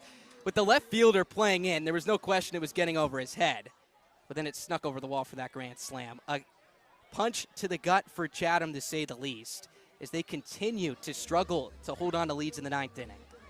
A walk-off grand slam, not the walk-off ground rule grand slam. Matt Horvath just saw 1 pitch, all he needed. Hit it far into the Braves bullpen. You mentioned it would have been the sac fly regardless. What a win by the Braves. What a gutsy win. A couple of bounces went their way. A couple of calls went their way in that ninth inning. There's no question about that. But they took advantage of a night where the bats were absent. 2 hits in this point to the ninth inning. They had 2 hits through 8 runs, and one of them should have been caught by Lyle Miller Green in right field. But they stuck around. They never gave up, and they won this game. A win you have to have against the last-place Anglers team. They pick up a point on Katuitt, potentially pick up a point on Hyannis. late inning magic has been the story for the Braves this season, and I cannot wait to see what happens tomorrow night in Falmouth. You have to give a ton of credit to the pitching staff for the Braves as well. Seth Keener, Cade Grundy, and Nigel Belgrave combined for 2 runs through 9 innings tonight, and what felt like a mountain to climb, just being down by 2, ended up being just a little berm to climb up for the Braves after 6 runs in that bottom of the 9th That's cold. inning. That's cold. I was gonna say, either way, a magical win for the Braves. They pick up their 13th win of the year, and guess what? Get to gain some ground on the Kettleers as well. Absolutely. Really good night for the Braves. All throughout was terrible through 8 innings. Really bad. 6 runs on just 2 hits in the 9th. A 6-2 win on a walk-off grand slam by the man you're about to hear from. That'll do it for us here in the booth. Calvin Cristoforo, I'm Max Tanzer. A magical evening here at Doran Park. We thank you so much. I have a pretty good feeling I know who Ethan Frank is going to be talking to tonight. Let's send things down to Mac Horvath and Ethan Frank. Give me a Big Mac. Thank you very much, Max and Calvin, here with Mac Horvath, the newest Brave and the hero tonight. I just asked you, you had never walk-off home run before. What is this feeling like? It's a pretty unbelievable feeling, especially like coming back just after surgery. So to be able to do that right now feels really good. So you got your first hit with the Braves tonight as well. Did that open things up for you there in the 9th? Yeah, definitely felt a lot more comfortable after getting that hit. You know, once you get the first one, then the rest kind of start to follow. So the first few base runners to reach, don't come off. The ball doesn't leave the infield. Right. Have you ever seen anything like this before you came to the plate? Definitely not. No, I've seen innings like it, but definitely not in the bottom of the 9th. So, what are you trying to do else for this Braves team right now after such a special win? What is the vibe around this team? Just keep winning. I mean, compete every day, and I mean, the end goal is just to win every day. So. Well, we'll hope to see more Gatorade bats in Mac Horvath and the rest of the Braves' future. Mac, thank you so much for joining me. Thank you. Appreciate it. Congrats on the win. That'll do it for us tonight. You'll see Mac and the rest of the Braves back in action tomorrow back at Gov Fuller Field in Falmouth. For Calvin and Max and our producer, Ben Spector, I'm Ethan Frank signing off for the night. Thanks again, Mac, and we'll see you tomorrow.